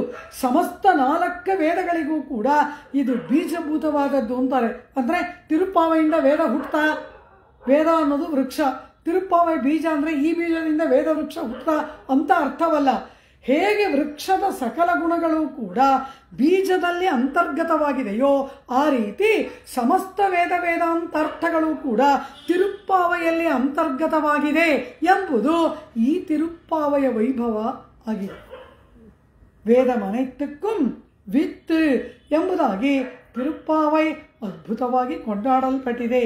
ಇಂತಹ ಈ ತಿರುಪ್ಪಾವೈ ದಿವ್ಯಶಾಸ್ತ್ರದಲ್ಲಿ ನಂದಗೋಕುಲದಲ್ಲಿ ಗೋಪಕನ್ನಿಕೆಯರು ಯಾವ ವ್ರತವನ್ನ ಕೃಷ್ಣ ಪ್ರಾಪ್ತಿಗಾಗಿ ಅನುಷ್ಠಾನ ಮಾಡಿದರೋ ಅಂತಹ ಗೋಪಕನ್ನಿಕೆಯರನ್ನ ದೇವಿ ಆಂಡಾಳ್ ಅನುಕರಣ ಮಾಡುತ್ತಾ ತಾನೂ ಕೂಡ ಒಬ್ಬ ಗೋಪಿಕಾ ಭಾವದಲ್ಲಿ ಪರಿಪೂರ್ಣ ತನ್ಮಯಳಾಗಿ ಶ್ರೀವಿಲ್ಲಿಪುತ್ತೂರೇ ನಂದ ಗೋಕುಲವಾಗಿ ಅಲ್ಲಿನ ಸಖಿಯರೇ ಗೋಪಕನ್ನಿಕೆಯರಾಗಿ ವಟಪತ್ರಶಾಹಿಯೇ ಕೃಷ್ಣ ಪರಮಾತ್ಮ ನಂದಗೋಪ ತನಯನಾಗಿ ಅನುಸಂಧಾನ ಮಾಡತಕ್ಕಂತಹ ಅದ್ಭುತವಾದ ಭಾವನಾ ಪ್ರಕರ್ಷದಲ್ಲಿ ಆಂಡಾಳ್ ಪೂರ್ಣವಾಗಿ ಒಂದು ಭಕ್ತಿ ಪ್ರವಾಹವನ್ನ ಪ್ರಸರಣ ಮಾಡತಕ್ಕಂತಹ ದಿವ್ಯ ಗ್ರಂಥವೇ ತಿರುಪ್ಪಾವೈ. ಇದು ಒಂದು ಭಕ್ತಿ ಯಾತ್ರೆ. ಇದರಲ್ಲಿ ಆಂಡಾಳ್ ಆ ಗೋಪಿಕಾ ಭಾವವನ್ನ ಅನುಕರಣ ಮಾಡುವಾಗ ಪರಿಪೂರ್ಣವಾಗಿ ತಾನೊಬ್ಬ ಬ್ರಾಹ್ಮಣ ಕನ್ಯೆ ಎಲ್ಲ ಮರ್ತೋಗ್ಬಿಡ್ತು. ಪರಿಪೂರ್ಣವಾಗಿ ಗೋಪಿಕಾ ಭಾವದ ಆವೇಶವಾಗಿ ಬಿಡ್ತು. ಯಾವ ರೀತಿ ವ್ಯಾಖ್ಯಾತ ಒಂದು ದೃಷ್ಟಾಂತವನ್ನು ಕೊಡ್ತಾರೆ. ಒಂದು ಯಜ್ಞವನ್ನು ಮಾಡ್ತೀವಿ. ಆ ಯಜ್ಞವನ್ನು ಮಾಡುವಾಗ ಯಜ್ಞಕ್ಕೆ 4 ಋತ್ವಿಕ್ಗಳು ಬೇಕು. ಹೋತ, ಅಧ್ವರ್ಯು, ಉದ್ಗಾತ್ರ, ಬ್ರಹ್ಮ ಎಂಬುದಾಗಿ 4 ಜನ ಋತ್ವಿಕ್ಗಳು ಬೇಕು ಒಂದು ಯಜ್ಞ ಮಾಡೋಕ್ಕೆ. ಅಂದರೆ ಬ್ರಹ್ಮ ಯಾರು? ಯಾಗಕ್ಕೆ ಬರುವ ವಿಘ್ನಗಳನ್ನು ನಿವಾರಣೆ ಮಾಡುವ ಕ್ರಿಯೆಯಲ್ಲಿ ತೊಡಗುವವನು. ಯಾಗ ಸಮೀಚೀನವಾಗಿ ನಡೀತಾ ಇದೆಯಾ ಅಂತ ಅದನ್ನು ಅಧೀಕ್ಷಣ ಮಾಡುವವನು ಬ್ರಹ್ಮ. ಹೋತ ಅಗ್ನಿಯಲ್ಲಿ ಹವಿಸ್ಸನ್ನು ಸಮರ್ಪಣೆ ಮಾಡುವವರು. ಇನ್ನು ಆ ಸಮರ್ಪಣೆ ಮಾಡಬೇಕಾದ್ರೆ ಆ ದೇವತೆಯನ್ನು ಕರಿಬೇಕಲ್ಲ. ಆ ಮಂತ್ರವನ್ನು ಹೇಳಿ ಆ ದೇವತೆಯನ್ನು ಯಾರು ಕರೀತಾರೆ, ಹಾಗೆ ಯಾರು ಕರೀತಾರೆ ಅವನು ಉದ್ಗಾತ್ರಿ. ಇನ್ನು ಆ ಯಜ್ಞ ಮಾಡುವ ಕ್ರಮ ಇದೆಯಲ್ಲ, ಆ ಕ್ರಮವನ್ನು ಮಾಡ್ತಕ್ಕಂತಹವರು. ಈಗ ಇಲ್ಲಿ ಹವಿಸ್ಸನ್ನು ಇಡಬೇಕು, ಇಲ್ಲಿ ಸೃಕ್ಕನ್ನು ಇಡಬೇಕು, ಈ ದೇವತೆ ಬಂದರೆ ಹೀಗೆ ಪೂಜೆ ಮಾಡಬೇಕು ಅಂತ ಯಾಗ ಕ್ರಮಗಳನ್ನು ತಿಳಿಸುವವನೇ ಅಧ್ವರ್ಯು. ಹೀಗೆ 4 ಜನ ಋತ್ವಿಕಗಳು ಇರ್ತಾರಲ್ಲವ. ಆ ಯಾಗ ಆಗುವಾಗ ಅವ್ರಿಗೇನೋ ರಾಮಸ್ವಾಮಿ ಕೃಷ್ಣಸ್ವಾಮಿ ಏನೋ ಒಂದು ಹೆಸರಿರುತ್ತೆ. ಆದರೆ ಆ ಯಾಗಕ್ಕೆ ಅವರು ದೀಕ್ಷೆಯನ್ನು ತೊಡ್ತಾರೆ. ಇವರು ಹೋತ, ಇವರು ಬ್ರಹ್ಮ, ಇವರು ಅಧ್ವರ್ಯು, ಇವರು ಉದ್ಗಾತೃ ಅಂತ ದೀಕ್ಷೆ ತೆಗೆದುಕೊಂಡಾಗ ಅವರನ್ನು ಅವ್ರ ಹೆಸರಿಡಿದು ಕರೆಯೋಲ್ಲ. ಏನು ಕರೀತಾರೆ? ಇವರು ಅಧ್ವರ್ಯು, ಬ್ರಹ್ಮ ಸ್ವಾಮಿಗಳೇ ಬೀಜ ಮಾಡಿಸ್ಬೇಕು ಅಂತಾರೆ. ಹಾಗೆ ಯಜ್ಞದ ಆಮೇಲೆ ಯಜ್ಞ ಮಾಡೋನು ಇರ್ತಾನಲ್ಲ ಅವನಿಗೆ ಯಜಮಾನ ಅಂತ ಹೆಸರು. ಈಗ ನಾವೆಲ್ಲ ನಮ್ಮ ಯಜಮಾನರು ಅಂತ ನಮ್ಮ ಪತಿಗಳನ್ನು ಯಜಮಾನರು ಅಂತ ಕರಿತೀವಿ. ಯಜಮಾನ ಎಂಬುದು ಎಷ್ಟು ಪವಿತ್ರವಾದ ಶಬ್ದ ಅಂದರೆ ಯಹ ಯಜತೆ, ಯಾವನ ಯಜ್ಞಯಾಗಗಳನ್ನು ಮಾಡ್ತಾನೆ ಅವನು ಯಜಮಾನ. ಮನೆಯಲ್ಲಿ ಅಗ್ನಿಯನ್ನು ಇಟ್ಟುಕೊಂಡು ಪತ್ನಿ ಸಮೇತನಾಗಿ ದಿನನಿತ್ಯ ಅಗ್ನಿಯಲ್ಲಿ ಹವಿಸ್ಸನ್ನು ಸಮರ್ಪಣೆ ಮಾಡೋದ್ರಿಂದ ಆ ಗೃಹಸ್ಥನಿಗೆ ಯಜಮಾನ ಅಂತ ಹೆಸರು. ಈಗ ಅಗ್ನಿಯೂ ಇಲ್ಲ, ಹೋಮವೂ ಇಲ್ಲ, ಹವನವೂ ಇಲ್ಲ, ಸಂಧ್ಯಾವಂದನೆ ಇಲ್ಲ, ಏನೂ ಇಲ್ಲ, ಆದರೂ ಅವರೇ ಯಜಮಾನ. ಈಗ ಆ ಮಟ್ಟಕ್ಕೆ ಬಂದಿದ್ದೀವಿ. ಯಜಮಾನ ಎಂಬುದು ಯಜತೆ, ಯಾವನು ಯಾಗವನ್ನು ಮಾಡ್ತಾನೋ ಅವನು ಯಜಮಾನ.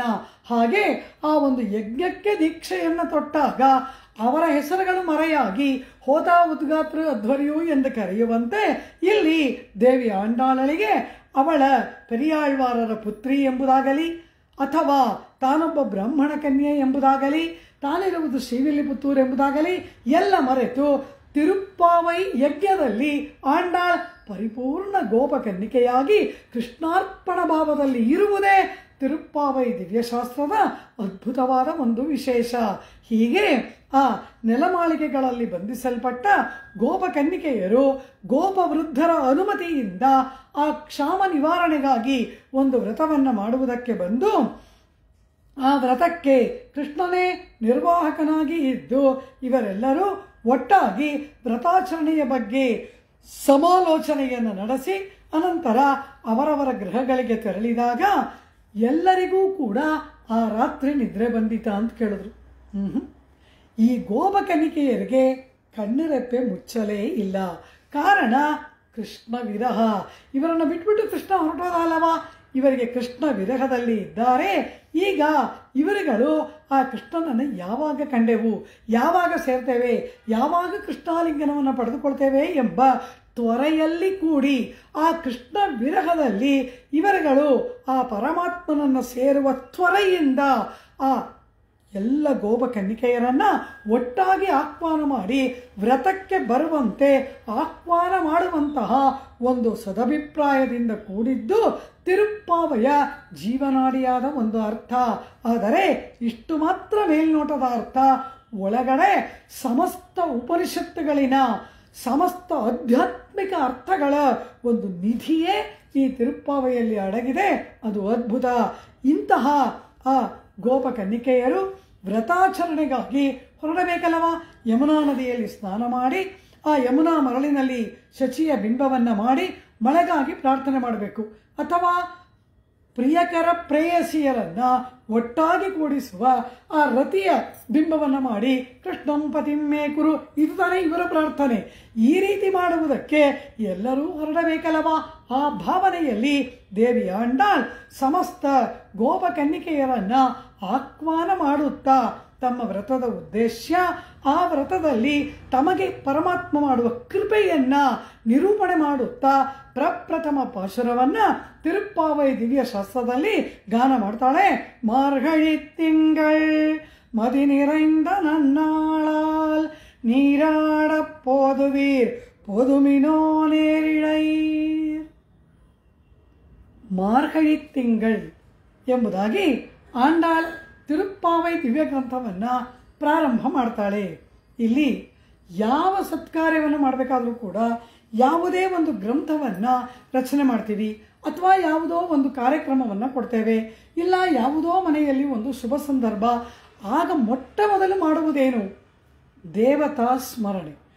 ಕುಲದೇವತೆಯನ್ನು ಸ್ಮರಣೆ ಮಾಡುವುದು, ಇಷ್ಟ ದೇವತೆಯನ್ನು ಸ್ತುತಿಸುವುದು, ಇದೆಲ್ಲವನ್ನು ನಾವು ಮಾಡ್ತೇವೆ. ಹಾಗೆ ಇಲ್ಲಿ ಆಂಡಾಳ್ ಕೃಷ್ಣ ಪರಮಾತ್ಮನನ್ನು ಪಡೆದುಕೊಳ್ಳುವುದಕ್ಕೆ ವ್ರತಾಚರಣೆ ಮಾಡ್ತಾಳಲ್ಲವ, ಆ ವ್ರತಾಚರಣೆಗೆ ಹೊರಡುವಾಗ ಪರಮಾತ್ಮನನ್ನು ಸ್ಮರಿಸಬೇಕಲ್ಲವ. ಇವರಿಗೆ ಪರಮಪ್ರಿಯನಾಗಿ ಇರ್ತಕ್ಕಂತಹ ಕೃಷ್ಣ ಪರಮಾತ್ಮನನ್ನು ಮೊದಲೇ ಹೇಳಬೇಕಲ್ವ. ಗೋವಿಂದ, ಮಾಧವ, ಕೇಶವ, ಕೃಷ್ಣ ಎಂಬುದಾಗಿ ಆ ನಾಮವನ್ನು ಮೊದಲು ಹೇಳಿ ಪರಮಾತ್ಮನ ನಾಮಸ್ಮರಣೆಯನ್ನು ಮಾಡಿಬಿಟ್ಟು ಅನಂತರ ವ್ರತಾಚರಣೆಯನ್ನು ಮಾಡಬೇಕಲ್ಲವ. ಆದರೆ ಹಾಗಿಲ್ಲದೆ ಆ ವ್ರತಾಚರಣೆಯನ್ನು ಮಾಡುವ ಪ್ರಾರಂಭದಲ್ಲಿ ಯಾವ ಭಗವಂತನ ಸ್ಮರಣೆಯನ್ನು ಕೂಡ ಮಾಡದೆ ಆಂಡಾಳ್ ತಾವು ವ್ರತಾಚರಣೆ ಮಾಡ್ತಕ್ಕಂತಹ ಆ ಮಾಸವನ್ನು ಮೊದಲು ಹೇಳ್ತಾ ಇದ್ದಾಳೆ, ಮಾರ್ಗಳಿ ತಿಂಗಳ್ ಎಂಬುದಾಗಿ. ಯಾಕೆ ಹೀಗೆ ವ್ಯಾಖ್ಯಾತ ಕೇಳ್ತಾರೆ?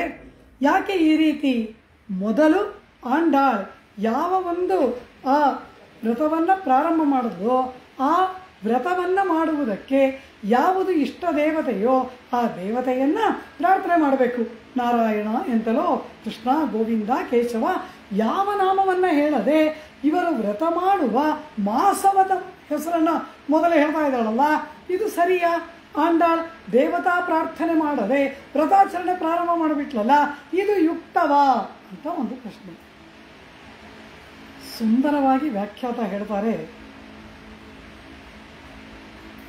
ನಾವು ಯಾವುದೋ ಒಂದು ನಮ್ಮ ಕಾರ್ಯವನ್ನು ಮಾಡ್ತಾ ಇರ್ತೀವಿ, ನಮ್ಮ ದಿನಚರಿಯ ಯಾವುದೋ ಒಂದು ಕಾರ್ಯವನ್ನು ನಾವು ಮಾಡ್ತಾ ಇರ್ತೀವಿ.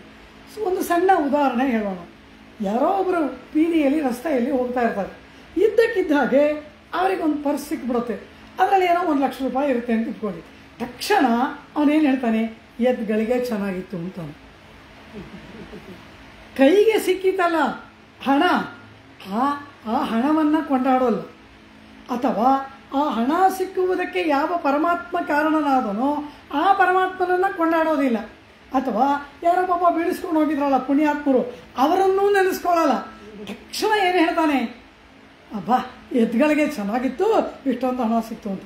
ಆ ಸಿಕ್ಕ ಕಾಲವನ್ನು ಮೊದಲು ಕೊಂಡಾಡ್ತಾರಲ್ಲವಾ, ಆ ರೀತಿ ಪರಮಾತ್ಮನ ಪ್ರಾಪ್ತಿಗೆ ಕೃಷ್ಣ ಪರಮಾತ್ಮನನ್ನು ಸೇರಬೇಕು, ಪರಮಾತ್ಮನ ಆಲಿಂಗನಕ್ಕೆ ಪಾತ್ರರಾಗಬೇಕು, ಪರಮಾತ್ಮನಿಗೆ ಆತ್ಮಸಮರ್ಪಣೆ ಮಾಡಿಕೊಳ್ಬೇಕು ಎಂಬುದಾಗಿ ಗೋದ ಅವಳು ಒಂದು ಮನದಲ್ಲಿ ಸಂಕಲ್ಪ ಮಾಡಿದ ಕೂಡಲೇ ಈ ಧನುರ್ಮಾಸ ತಾನಾಗಿ ಬಂದು ಕೂಡಿತಲ್ಲವ, ಹಾಗೆ ತಾನಾಗಿ ಕೂಡಿ ಬಂದ ಕಾಲವನ್ನು ಕೊಂಡಾಡ್ತಾಳೆ ಮಾರ್ಗಳಿ ತಿಂಗಳ್ ಎಂಬುದಾಗಿ.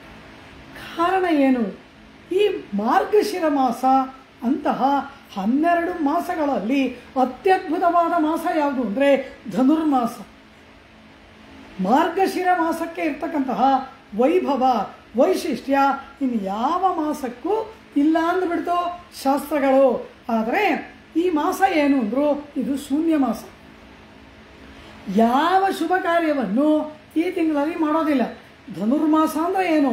ಅದು ಶೂನ್ಯ ಮಾಸ. ಯಾವ ಸತ್ಕಾರ್ಯವನ್ನು ಮಾಡೋದಿಲ್ಲ, ಯಾವ ಒಂದು ಮನೆ ಕೂಡ ಬದಲಾಯಿಸೋದಿಲ್ಲ, ಬಾಡಿಗೆ ಮನೆ ಕೂಡ ಬದಲಾಯಿಸೋಲ್ಲ. ಅಂತಹ ಶೂನ್ಯ ಮಾಸ. ಯಾವ ಶುಭ ಮುಹೂರ್ತಗಳೂ ಇಲ್ಲ, ಯಾವ ಸತ್ಕಾರ್ಯವನ್ನು ಮಾಡೋಲ್ಲ, ಯಾವ ಮಂಗಳ ಕಾರ್ಯವನ್ನು ಮಾಡದ ಶೂನ್ಯ ಮಾಸ ಧನುರ್ಮಾಸ. ಈ ಶೂನ್ಯ ಮಾಸವನ್ನು ಹೋಗಿ ಉತ್ಕೃಷ್ಟ ಮಾಸ ಅಂತ ಹೇಗೆ ಹೇಳೋದು ಅಂದರು. ಅದಕ್ಕೆ ಕಾರಣ ಏನು ಎಂದರೆ ಈ ಮಾಸಕ್ಕೆ ಇರುವ ವೈಭವ ಅಂತಹದ್ದು. ಈ ಧನುರ್ಮಾಸ 12 ಮಾಸಗಳಲ್ಲಿ ಸರ್ವೋತ್ಕೃಷ್ಟವಾಗಿ ಇರ್ತಕ್ಕಂತಹ ಮಾಸ. ಯಾಕೆ ಅಂತ ಕೇಳಿದ್ರೆ ಅದರ ಐತಿಹ್ಯವನ್ನು ಹೇಳ್ತಾರೆ. ಕೃಷ್ಣ ಪರಮಾತ್ಮ ಗೀತಾಚಾರ್ಯನಾಗಿ ಆ ಅರ್ಜುನನಿಗೆ ಸಾರಥಿಯಾಗಿ ಬಂದಾಗ ಉಪದೇಶವನ್ನು ಮಾಡ್ತಾನೆ ಅರ್ಜುನನಿಗೆ. ತಾನು ಏನೇನೆಲ್ಲ ಆಗಿದ್ದೀನಿ, ಸಮಗ್ರವಾದ ವಿಶ್ವದಲ್ಲಿ ಸಮಸ್ತವೂ ತಾನೇ ಎಂಬುದನ್ನು ವಿಭೂತಿ ಯೋಗ. ವಿಭೂತಿ ಅಂದರೆ ಹಚ್ಕೊಳ್ಳೋ ವಿಭೂತಿ ಅಂತ ಅರ್ಥವಲ್ಲ, ಐಶ್ವರ್ಯ ಅಂತ ಅರ್ಥ. ಸಾಮ್ರಾಜ್ಯ ವಿಭೂತಿರ್ಭೂತಿರೈಶ್ವರ್ಯಂ ಅಮರಕೋಶ ಸಂಸ್ಕೃತ ನಿಘಂಟು ಹೇಳ್ತಾ ಇದೆ. ವಿಭೂತಿ ಎಂದರೆ ಐಶ್ವರ್ಯ, ಪರಮಾತ್ಮನ ಐಶ್ವರ್ಯ. ಸಾಮ್ರಾಜ್ಯ ಯಾವುದು? ಎಲ್ಲವೂ ಪರಮಾತ್ಮನ ಸಾಮ್ರಾಜ್ಯ, ಎಲ್ಲವೂ ನಾನೇ, ಎಲ್ಲವೂ ನನ್ನದೇ ಎಂಬುದಾಗಿ ತನ್ನ ಸರ್ವವ್ಯಾಪಕತ್ವವನ್ನು ಪರಮಾತ್ಮ ಅರ್ಜುನನಿಗೆ ವಿಭೂತಿ ಯೋಗದಲ್ಲಿ ತಿಳಿಸುವಾಗ ಎಲ್ಲದರಲ್ಲಿ ಪರಮಾತ್ಮ ಇದ್ದಾನೆ. ಆದರೆ ಆಯಾಯ ವರ್ಗದಲ್ಲಿ ಒಂದೊಂದು ವಿಷಯದಲ್ಲಿ ಪರಮಾತ್ಮನ ಸಾನ್ನಿಧ್ಯ ಅಧಿಕವಾಗಿ ಇರುತ್ತೆ. ಹಾಗೆ ಯಾವ ವಿಷಯದಲ್ಲಿ ಯಾವ ವಸ್ತುವಿನಲ್ಲಿ ತನ್ನ ಸಾನ್ನಿಧ್ಯ ಅಧಿಕವಾಗಿದೆ ಎಂಬುದನ್ನು ವಿಭೂತಿ ಯೋಗವನ್ನು ತಿಳಿಸುವಾಗ ಅರ್ಜುನನಿಗೆ ಕೃಷ್ಣ ಉಪದೇಶ ಮಾಡ್ತಾನೆ. ಅಲ್ಲಿ ಎಲ್ಲ ಹೇಳ್ಕೊಂಡು ಬರ್ತಾನೆ, ಎಷ್ಟೊಂದು ವಿಷಯಗಳನ್ನು ಹೇಳ್ತಾನೆ. ವೃಕ್ಷಗಳಲ್ಲಿ ನಾನು ಅಶ್ವತ್ಥ, ಎಲ್ಲ ವೃಕ್ಷಗಳಲ್ಲೂ ಪರಮಾತ್ಮ ಇದ್ದಾನೆ, ಆದರೆ ಅಶ್ವತ್ಥ ವೃಕ್ಷದಲ್ಲಿ ಅವನ ಸಾನ್ನಿಧ್ಯ ಅಧಿಕ. ಆದ್ದರಿಂದ ವೃಕ್ಷಗಳಲ್ಲಿ ನಾನು ಅಶ್ವತ್ಥ. ಹಾಗೆ ಪಾಂಡವರಲ್ಲಿ ನಾನು ಅರ್ಜುನ, ಸ್ತ್ರೀಯರಲ್ಲಿ ನಾನು ರಂಭೆ ಹೇಳ್ತಾನೆ ಪರಮಾತ್ಮ. ಸ್ತ್ರೀಯರಲ್ಲಿ ನಾನು ರಂಭೆ, ವೇದಗಳಲ್ಲಿ ವೇದಾನಾಂ ಸಾಮವೇದೋಸ್ಮಿ, ವೇದಗಳಲ್ಲಿ ನಾನು ಸಾಮವೇದ, ಉಪನಿಷತ್ತುಗಳಲ್ಲಿ ಅಹಂ ಛಂದೋಗ, ಛಾಂದೋಗ್ಯ ಉಪನಿಷತ್ತು ನಾನು ಅಂತಾನೆ ಪರಮಾತ್ಮ. ಮಂತ್ರಗಳಲ್ಲಿ ನಾನು ಗಾಯತ್ರಿ ಮಂತ್ರ, ಸೂಕ್ತಗಳಲ್ಲಿ ನಾನು ಪುರುಷ ಸೂಕ್ತ. ಇದೆಲ್ಲ ವಿಭೂತಿ ಯೋಗದಲ್ಲಿ ಪರಮಾತ್ಮ ಹೇಳ್ತಾ ಬರ್ತಾನೆ. ಬಿಲ್ಗಾರರಲ್ಲಿ ನಾನು ರಾಮ, ಇದೆಲ್ಲ ಹೇಳ್ತಾ ಬರುವಾಗ ಪರಮಾತ್ಮ ಹಾಗೆ ಹೇಳುವಾಗ ಋತುಗಳಲ್ಲಿ ನಾನು ವಸಂತ ಋತು, ಋತೂನಾಂ ಕುಸುಮಾಕರ, ಸುಂದರವಾಗಿ ಪುಷ್ಪಗಳು ಅರಳಿ ಎಲ್ಲ ಸಮಸ್ತ ಜಗತ್ತೇ ಆನಂದದಿಂದ ನಲಿಯುವಂತಹ ವಸಂತ ಋತು ನಾನು. ಹಾಗಾದರೆ ಮಾಸಗಳಲ್ಲಿ ಯಾವುದು? ಮಾಸಾನಾಂ ಮಾರ್ಗಶೀರ್ಷೋಹಂ, ಮಾಸಗಳಲ್ಲಿ ನಾನು ಧನುರ್ಮಾಸ. ಇದು ಧನುರ್ಮಾಸಕ್ಕೆ ಇರುವ ವೈಶಿಷ್ಟ್ಯ. ಪರಮಾತ್ಮ ಹೇಳಿಕೊಡ್ತಾನೆ. ವಿಭೂತಿ ಯೋಗವನ್ನು ತಿಳಿಸುವಾಗ ಮಾಸಗಳಲ್ಲಿ ನಾನು ಧನುರ್ಮಾಸ, ನಾನು ಮಾರ್ಗಶಿರ ಮಾಸ ಅಂತಾನೆ ಪರಮಾತ್ಮ. ಆದ್ದರಿಂದ ಧನುರ್ಮಾಸ ಅಂತ ಹೇಳಿದ್ರೇನೆ ಪರಮಾತ್ಮನ ನಾಮವನ್ನು ಹೇಳಿದಾಗ. ಮಾರ್ಗಳಿ ತಿಂಗಳ್ ಅಂದರೆ ಅದು ಪರಮಾತ್ಮನ ನಾಮಧೇಯ. ಇಲ್ಲಿ ಆಂಡಾಳ್ ಬೇರೆ ಕೃಷ್ಣರಾಮ ಗೋವಿಂದ ಬೇಕಾಗಿಲ್ಲ, ಮಾರ್ಗಳಿ ತಿಂಗಳಂತ ಹೇಳಿದ್ರೇನೆ ಪರಮಾತ್ಮನ ಸ್ಮರಣೆ ಆಗೋಯ್ತು. ಕಾರಣ ಮಾರ್ಗಶಿರ ಮಾಸವೇ ಪರಮಾತ್ಮ. ಮಾಸಾನಾಂ ಮಾರ್ಗಶೀರ್ಷೋಹಂ ಎಂಬುದಾಗಿ ಪರಮಾತ್ಮ ಹೇಳಿದ. ಋತೂನಾಂ ಕುಸುಮಾಕರ, ಮಾಸಗಳಲ್ಲಿ ನಾನು ಮಾರ್ಗಶಿರ ಮಾಸ, ಋತುಗಳಲ್ಲಿ ನಾನು ವಸಂತ ಋತು ಎಂಬುದಾಗಿ ಹೇಳಿಕೊಂಡನಲ್ಲವ. ಆ ರೀತಿ ಅತಿ ಶ್ರೇಷ್ಠವಾದ ಧನುರ್ಮಾಸ ಇವರುಗಳು ಪರಮಾತ್ಮಾನುಭವಕ್ಕೆ ತೊಡಗಬೇಕು, ಭಗವದ್ ಗುಣಾನುಭವ ಮಾಡಬೇಕು ಅಂತ ಈ ಗೋಪಕನ್ನಿಕೆಯರು ಸಂಕಲ್ಪ ಮಾಡುವ ಕಾಲಕ್ಕೆ ಸರಿಯಾಗಿ ಮಾಸ ತಾನಾಗಿ ಕೂಡಿತಲ್ಲ, ಆ ವೈಭವವನ್ನು ಕೊಂಡೋಗ್ತಾರೆ. ನಾವು ಏನಾದರೂ ಒಂದು ಶುಭ ಕಾರ್ಯ ಮಾಡಬೇಕು, ಏನಾದರೂ ಮಾಡುವಾಗ ನಾವೊಂದು ಸಂಕಲ್ಪ ಮಾಡ್ತೇವೆ. ಭರತವರ್ಷೆ ಭರತಖಂಡೆ ಜಂಬೂದ್ವೀಪೆ ಭರತವರ್ಷೆ ಭರತಖಂಡೆ ಅದ್ಯ ಬ್ರಹ್ಮಣಃ ದ್ವಿತೀಯ ಪರಾರ್ಧೆ ಇದೆಲ್ಲ ಹೇಳಿ ಸಂಕಲ್ಪ ಮಾಡ್ತೀವಿ ನಾವು. ಈ ಥರ ಭಾನುವಾಸರೆ ಹೀಗೆಲ್ಲ ಹೇಳಿ ನಾವು ಒಂದು ಸಂಕಲ್ಪವನ್ನು ಮಾಡಿ ಇಂಥ ಸಮಯದಲ್ಲಿ ಇಂಥ ಭೂಮಂಡಲದ ಇಂಥ ಪ್ರದೇಶದಲ್ಲಿ ಇಂಥ ಗಳಿಗೆ ಇಂಥ ನಕ್ಷತ್ರ ಇಂಥ ತಿಥಿ ಇಂಥ ವಾರದಲ್ಲಿ ಇಂತಹವನ ಮಗನಾದವನು ಇಂಥ ಗೋತ್ರವನ್ನು ಸೇರಿದವನು ಈ ಹೆಸರನ್ನು ಉಳ್ಳವನು ಈ ಕಾರ್ಯವನ್ನು ಮಾಡ್ತೀನಿ ಅಂತ ನಾವು ಸಂಕಲ್ಪ ಮಾಡಿ ಪ್ರಾರಂಭ ಮಾಡ್ತೀವಿ. ಅಂದರೆ ಏನು? ಇದಕ್ಕೆ ಮುಂಚೆನೇ ಪಂಚಾಂಗ ನೋಡಿರ್ತೀವಿ. ನಮ್ಮ ಪುರೋಹಿತರು ಬಂದು ನಮಗೆ ಈ ಶುಭ ಕಾರ್ಯ ಮಾಡುವುದಕ್ಕೆ ಈ ದಿನ ಚೆನ್ನಾಗಿದೆ, ಈ ನಕ್ಷತ್ರ ಚೆನ್ನಾಗಿದೆ, ಈ ಕರಣ, ಈ ಯೋಗ, ಈ ತಿಥಿ ಇದೆಲ್ಲ ಚೆನ್ನಾಗಿದೆ ಅಂತ ನಮಗೆ ಮುಹೂರ್ತವನ್ನು ಮೊದಲು ನಿಷ್ಕರ್ಷ ಮಾಡಿ ಕೊಡ್ತಾರೆ ಪುರೋಹಿತರು. ಆ ನಿಷ್ಕರ್ಷ ಮಾಡಿದ ಮುಹೂರ್ತದಲ್ಲಿ ನಾವುಗಳು ಶುಭ ಕಾರ್ಯವನ್ನು ಮಾಡ್ತೇವೆ. ಅಂದರೆ ಮೊದಲೇ ಮುಹೂರ್ತ ನಿಷ್ಕರ್ಷ ಮಾಡಿ ಆ ಕಾರ್ಯಗಳನ್ನು ನಡೆಸುವವರು ನಾವು. ಆದರೆ ಇಲ್ಲಿ ಗೋದಾದೇವಿಯ ಅನುಭವ ಹೇಗೆ ಅಂದರೆ, ಇವಳು ಭಗವದ್ ಅನುಭವಕ್ಕೆ ತೊಡಗಬೇಕು ಅಂತ ಇವಳು ಅಂದ್ಕೊಂಡಾಗ ತಾನಾಗಿ ಮುಹೂರ್ತ ಬಂದ್ಬಿಡ್ತು. ಮುಹೂರ್ತ ನೋಡಿ ಕಾರ್ಯ ಆರಂಭ ಅಲ್ಲ, ಕಾರ್ಯಾರಂಭ ಮಾಡಿದಾಗ ನೋಡಿದ್ರೆ ತಾನಾಗಿ ಕೆಲಸ ನಡೆದಿದೆ. ಇದು ನಮ್ಮ ಜೀವನದಲ್ಲೂ ನಡೆಯುತ್ತೆ. ಎಷ್ಟೋ ಸಾರಿ ನಾವು ಯಾವುದೋ ಒಂದು ಕೆಲಸ ಮಾಡ್ತೀವಿ, ಆಗ ಯಾರೋ ಹೇಳ್ತಾರೆ ಇವತ್ತಿನ ಎಷ್ಟು ಚೆನ್ನಾಗಿದೆ ಗೊತ್ತಾ ಅಂತ. ಹೌದಾ, ನಂಗೆ ಗೊತ್ತೇ ಇರಲಿಲ್ಲ, ನೀವು ಹೇಳಿದ್ಮೇಲೆ ಗೊತ್ತಾಯಿತು ಅಂತೀವಿ. ಈ ರೀತಿ ತಾನಾಗಿ ಕೂಡಿ ಬಂದ ಮಾಸದ ವೈಭವ. ಆಂಡಾಳ್ ಯಾವ ಸಂಕಲ್ಪವನ್ನು ಮಾಡಲಿಲ್ಲ. ಪರಮಾತ್ಮಾನುಭವಕ್ಕೆ, ಭಗವದನುಭವಕ್ಕೆ, ಭಗವಂತನಲ್ಲಿ ಆತ್ಮ ಸಮರ್ಪಣೆ ಮಾಡಿ ಭಗವದನುಭವಕ್ಕೆ ತೊಡಗುವ ಕಾಲ ತಾನಾಗಿ ಧನುರ್ಮಾಸವಾಯಿತಲ್ಲ. ಅದು ಆಶ್ಚರ್ಯವಾಯಿತು. ಆಹಾ, ಇದು ಧನುರ್ಮಾಸವ, ಮಾರ್ಗಳಿ ತಿಂಗಳ್ ಎಂಬುದಾಗಿ ಆಂಡಾಳ ಆ ಮಾಸವನ್ನು ಕೊಂಡಾಡ್ತಾಳೆ. ಈ ಮಾರ್ಗಶಿರ ಮಾಸದ ಒಂದು ವೈಶಿಷ್ಟ್ಯವೇನೆಂದರು, ನಾತಿ ಶೀತ ನ ಘರ್ಮಣ. ಇದು ಅತಿ ಶೀತಲವಾದ ಕಾಲವೂ ಅಲ್ಲ, ಅತಿ ಉಷ್ಣವಾದ ಕಾಲವೂ ಅಲ್ಲದೆ ಸುಖವಾದ ಕಾಲವಂತೆ. ಮೇಲಾಗಿ ಈ ಧನುರ್ಮಾಸದಲ್ಲಿ ಯಾವುದೇ ಮೂಲೆಯಲ್ಲಿ ಯಾವುದೇ ಒಂದು ಬೀಜ ಬಿಸಾಕಿದ್ರೂ ಕೂಡ ಅದು ಮೊಳಕೆ ಹೊಡೆದು ಗಿಡ ಆಗುತ್ತಂತೆ. ಹಾಗೆ ಈ ಸಂಸಾರವೆಂಬ ಮರುಭೂಮಿಯಲ್ಲಿ ಇರ್ತಕ್ಕಂಥ ನಮ್ಮಂತಹವರ ಮನಸ್ಸಲ್ಲಿ ಕೂಡ ಭಕ್ತಿಯ ಬೀಜ ಅಂಕುರಿಸುವ ಕಾಲ ಮಾರ್ಗಳಿ ತಿಂಗಳ್ ಎಂಬುದಾಗಿ. ಇದು ಅದ್ಭುತವಾದ ಒಂದು ಮಾಸವಲ್ಲವ, ಅದನ್ನು ಆಂಡಾಳ್ ಕೊಂಡಾಡ್ತಾಳೆ ಮಾರ್ಗಳಿ ತಿಂಗಳ್ ಎಂಬುದಾಗಿ. ಇಲ್ಲಿ ಇದು ಶೂನ್ಯ ಮಾಸ, ಯಾವ ಶುಭ ಕಾರ್ಯಕ್ಕೂ ಕೂಡ ಯೋಗ್ಯವಲ್ಲದ ಮಾಸ. ಎಷ್ಟೊಂದು ಒಳ್ಳೆಯ ಮಾಸಗಳಿದೆ. ಈ 12 ಮಾಸಗಳಿಗೂ 12 ಹೆಸರಿದೆ. ಈ ಧನುರ್ಮಾಸಕ್ಕೆ ಕೇಶವ ಅಧಿಪತಿ. ಕೇಶವ ಎಂಬುದು ಈ ಧನುರ್ಮಾಸದ ಅಧಿಪತಿ. ಕೇಶವಾಯ ನಮಃ, ನಾರಾಯಣಾಯ ನಮಃ, ಮಾಧವಾಯ ನಮಃ, ಗೋವಿಂದಾಯ ನಮಃ 12 ವ್ಯೂಹ ನಾಮಗಳನ್ನು ಹೇಳ್ತೀವಲ್ಲ, ಅದು ಒಂದೊಂದು ಮಾಸಕ್ಕೆ ಒಬ್ಬೊಬ್ಬ ಆ ವ್ಯೂಹ ಪರಮಾತ್ಮ ಅಧಿದೇವತೆ. ಧನುರ್ಮಾಸದ ಅಧಿದೇವತೆ ಕೇಶವ ಎಂಬತಕ್ಕಂತಹ ಆ ಪರಮಾತ್ಮನ ಒಂದು ರೂಪ. ಆದರೆ ಇಲ್ಲಿ ಈ ಧನುರ್ಮಾಸದಲ್ಲಿ ಪರಮಾತ್ಮ ನಾನೇ ಧನುರ್ಮಾಸವಾಗಿದ್ದೀನಿ ಅಂತ ಹೇಳ್ಕೊಂಡ. ಎಷ್ಟೊಂದು ಒಳ್ಳೆಯ ಮಾಸಗಳಿವೆ. ಚೈತ್ರ ಮಾಸ ಆಗಬಾರ್ದ? ಚೈತ್ರ ಮಾಸದಲ್ಲಿ ಎಲ್ಲ ಕಡೆ ಹೂವು ಹಣ್ಣು ಎಲ್ಲ ಗೊಂಚಲಾಗಿ ಮರದಲ್ಲಿ ಹೂವು ಬಿಡುವ ಚೈತ್ರ ಮಾಸ, ವಸಂತ ಋತುವಿನ ಮಾಸ. ಅದು ನಾನು ಪರಮಾತ್ಮ ಹೇಳ್ಕೊಬಾರ್ದ? ಅದೆಲ್ಲ ಬಿಟ್ಟುಬಿಟ್ಟು ಇದ್ಯಾವುದೋ ಎಲೆ ಉದುರೋ ಕಾಲ ಇದು. ಎಲ್ಲ ಗಿಡಗಳು ಬೋಳು, ಹೂ ಇಲ್ಲ, ಗಿಡ ಎಲೆ ಇಲ್ಲ, ಎಲ್ಲ ಮರಗಳಿಂದ ಎಲೆ ಉದುರ್ತಾ ಇರುತ್ತೆ. ಈ ಧನುರ್ಮಾಸ ಹಿಮ ಸುರಿಯುವ ಕಾಲ.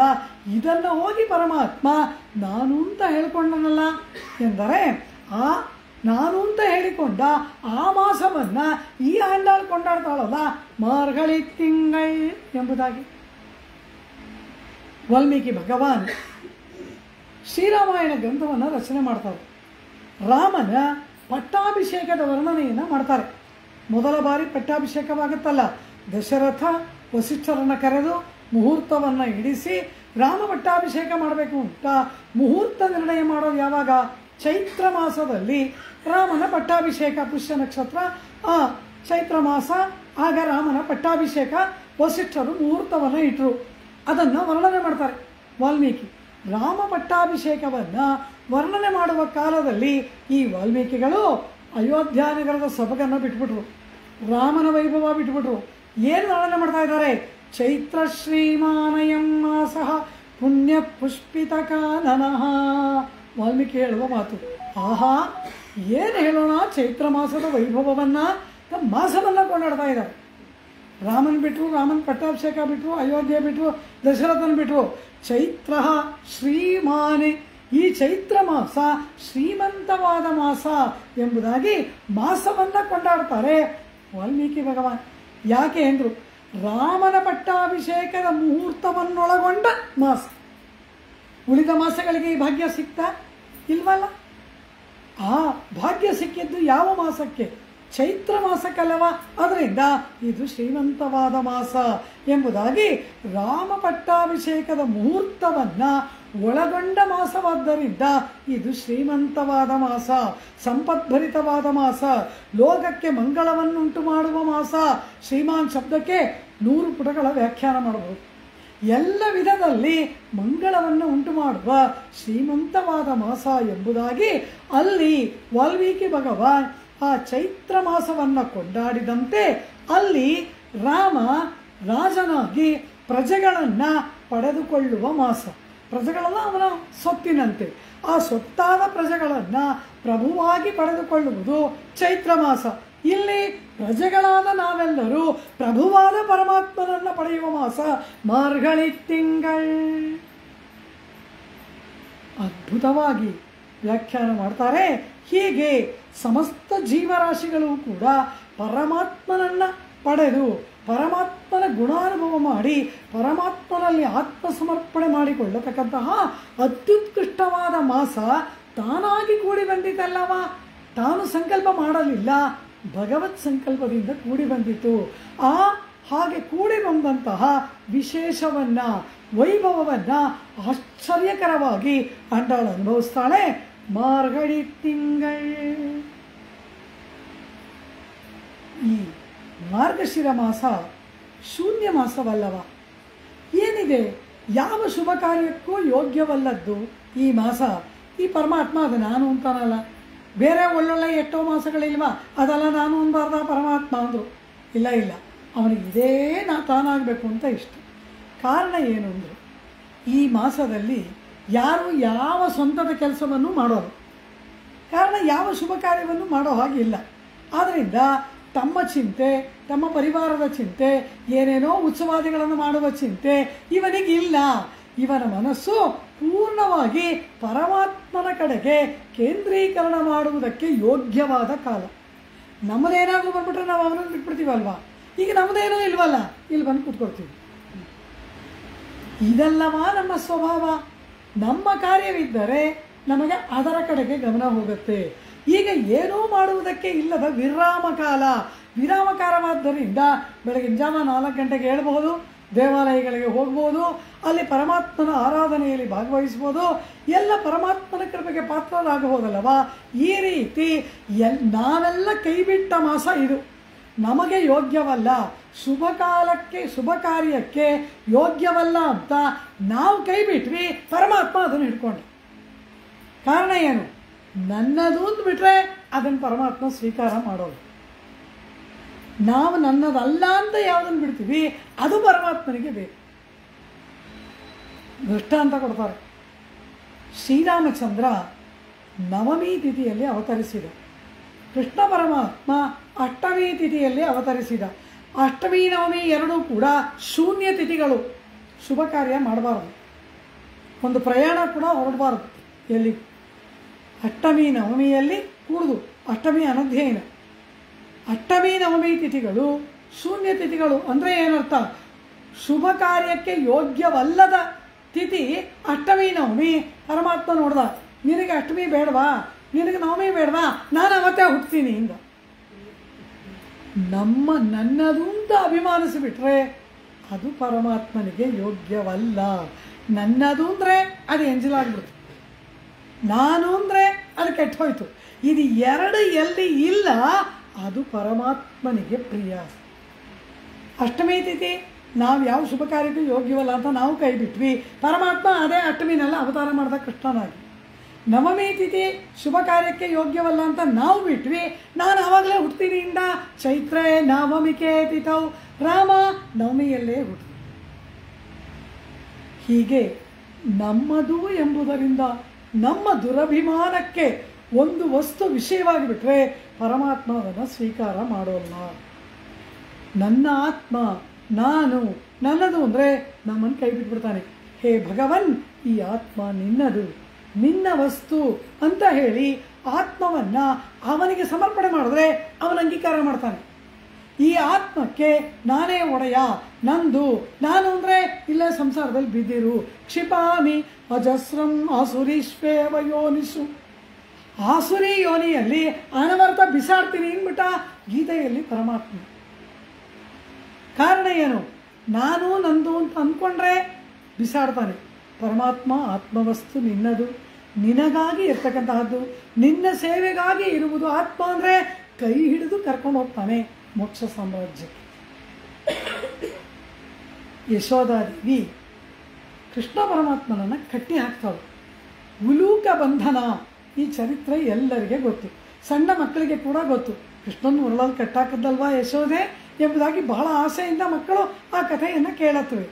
ಕಾರಣ ಆ ಕೃಷ್ಣ ಪರಮಾತ್ಮ ಪರಾತ್ಪರ ತತ್ವ.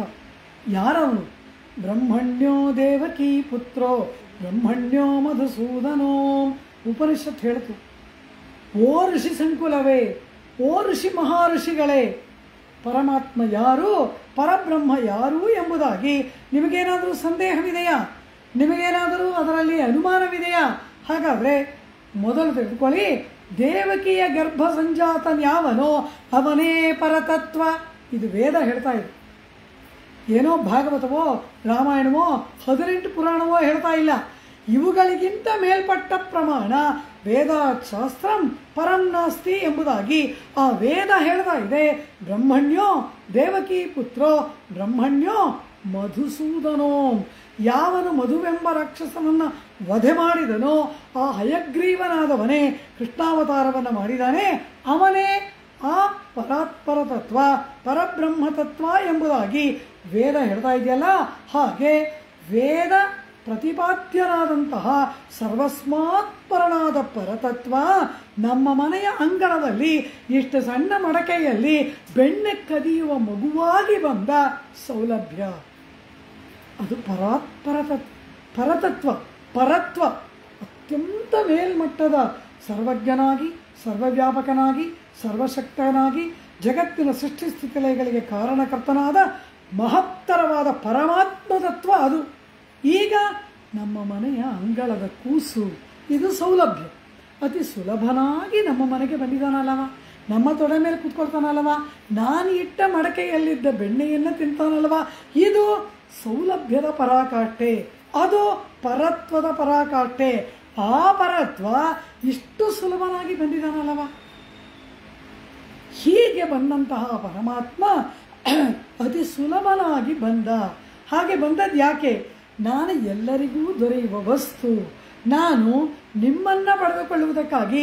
ನಾನು ಅಲ್ಲಿದ್ದರೆ ನಿಮಗೆ ನನ್ನನ್ನು ಪಡೆಯೋದು ಕಷ್ಟ. ಅದಕ್ಕಾಗಿ ನಾನಿರುವ ಸ್ಥಳಕ್ಕೆ ನಿಮಗೆ ಬರೋಕ್ಕಾಗಲ್ಲ ಅಂತ ನೀವಿರುವ ಸ್ಥಳಕ್ಕೆ ನಾನು ಬರ್ತೀನಿ ಅಂತಾನೆ. ಅದೇ ಪರಮಾತ್ಮನ ಅವತಾರ. ಅವತರತಿ ಕೆಳಗಿಳಿದು ಬರೋದು ಅಂತ ಅರ್ಥ. ಮೇಲ್ಮಟ್ಟದಿಂದ ಕೆಳಮಟ್ಟಕ್ಕೆ ಇಳಿದು ಬರುವುದೇ ಅವತಾರ. ನಮಗೆ ಪರಮಾತ್ಮನ ಮಟ್ಟಕ್ಕೆ ಪರಮಪದಕ್ಕೆ ಹೋಗೋಕ್ಕಾಗಲ್ಲ. ಪುಣ್ಯ ಇದ್ರೂ ಆಗಲ್ಲ, ಪಾಪ ಇದ್ರೂ ಆಗಲ್ಲ. ಪುಣ್ಯ ಪಾಪಗಳು ಶೂನ್ಯವಾದಾಗ ಮಾತ್ರ ಮುಕ್ತಿ ಮೋಕ್ಷ. ಆದ್ದರಿಂದ ಪುಣ್ಯ ಪಾಪಗಳಿಗೆ ಕಟ್ಟಿಬಿದ್ದು ಇಲ್ಲೇ ಇರುವ ನಾವುಗಳು ಪರಮಾತ್ಮನನ್ನು ಕಾಣುವುದು ಹೇಗೆ? ಅದಕ್ಕಾಗಿ ನಮಗೆ ಹೋಗೋಕ್ಕಾಗಲ್ಲ, ಅವನೇ ಇಲ್ಲಿ ಬರ್ತಾನೆ. ಇದು ಪರಮಾತ್ಮನ ಸೌಶೀಲ್ಯ, ಇದು ಪರಮಾತ್ಮನ ಸೌಲಭ್ಯ. ಹೀಗೆ ಆ ಪರಮಾತ್ಮ ಬಂದಾಗ ಪರಮಾತ್ಮ ತತ್ವ ತನ್ನ ಸೌಲಭ್ಯವನ್ನು ಹೆಜ್ಜೆ ಹೆಜ್ಜೆಗೆ ತೋರಿಸ್ತಾನೆ. ತನ್ನ ರೀತಿ ನೀತಿಗಳನ್ನು, ತಾನು ಯಾವ ರೀತಿ ಇದ್ದರೆ ಚೇತನ ತನಗೆ ಪ್ರಿಯ ಎಂಬುದನ್ನು ಅವತಾರ ಮಾಡಿದಾಗಲೆಲ್ಲ ತೋರಿಸಿಕೊಡ್ತಾನೆ ತನ್ನ ಅವತಾರದ ಲೀಲೆಗಳಿಂದ ಆ ಪರಮಾತ್ಮ. ಹಾಗೆ ಆ ನವನೀತ ಚೌರ್ಯವನ್ನು ಕೃಷ್ಣ ಮಾಡಿದ. ಯಶೋದೆ ಹೇಳ್ತಾಳೆ, ಅಯ್ಯ ನಮ್ಮನೆಯಲ್ಲೇ ಹಿಮಾಲಯ ಪರ್ವತದಷ್ಟು ಬೆಣ್ಣೆ ಇದೆ, ಅದು ಯಾಕಪ್ಪ ಪಕ್ಕದ ಮನೇಲಿ ಹೋಗಿ ಕದ್ದು ತಿಂತೀಯ ಅಂತವಳು. ಆ ಪಕ್ಕದ ಮನೆ ಬೆಣ್ಣೆಲಿರೋ ರುಚಿ ನಮ್ಮನೇಲಿರೋ ಬೆಣ್ಣೆಲಿ ಇಲ್ವಲ್ಲ. ಬೆಣ್ಣೆ ಅಂದರೆ ಏನು? ಅದಕ್ಕೆಲ್ಲ ರಹಸ್ಯಾರ್ಥಗಳು ಉಂಟು. ಆ ಬೆಣ್ಣೆಯನ್ನು ಗಡಿಗೆಯಲ್ಲಿ ಇಡ್ತಾರೆ. ಗಡಿಗೆ ಅಂದರೆ ಏನು? ಆ ಗಡಿಗೆಯೇ ಶರೀರ, ಒಳಗಿರುವ ಆತ್ಮವೇ ಬೆಣ್ಣೆ. ಆದ್ದರಿಂದ ಪರಮಾತ್ಮ ಗಡಿಗೆಯ ಒಳಗಡೆ ಕೈಯಿಟ್ಟು ಶೋಧನೆ ಮಾಡಿ ಆತ್ಮವನ್ನು ಬಹಳ ಆ ಕೋಮಲವಾದ ರೀತಿಯಲ್ಲಿ ತೆಗೆದುಕೊಂಡು ಅದನ್ನು ಭೋಗಿಸುತ್ತಾನೆ.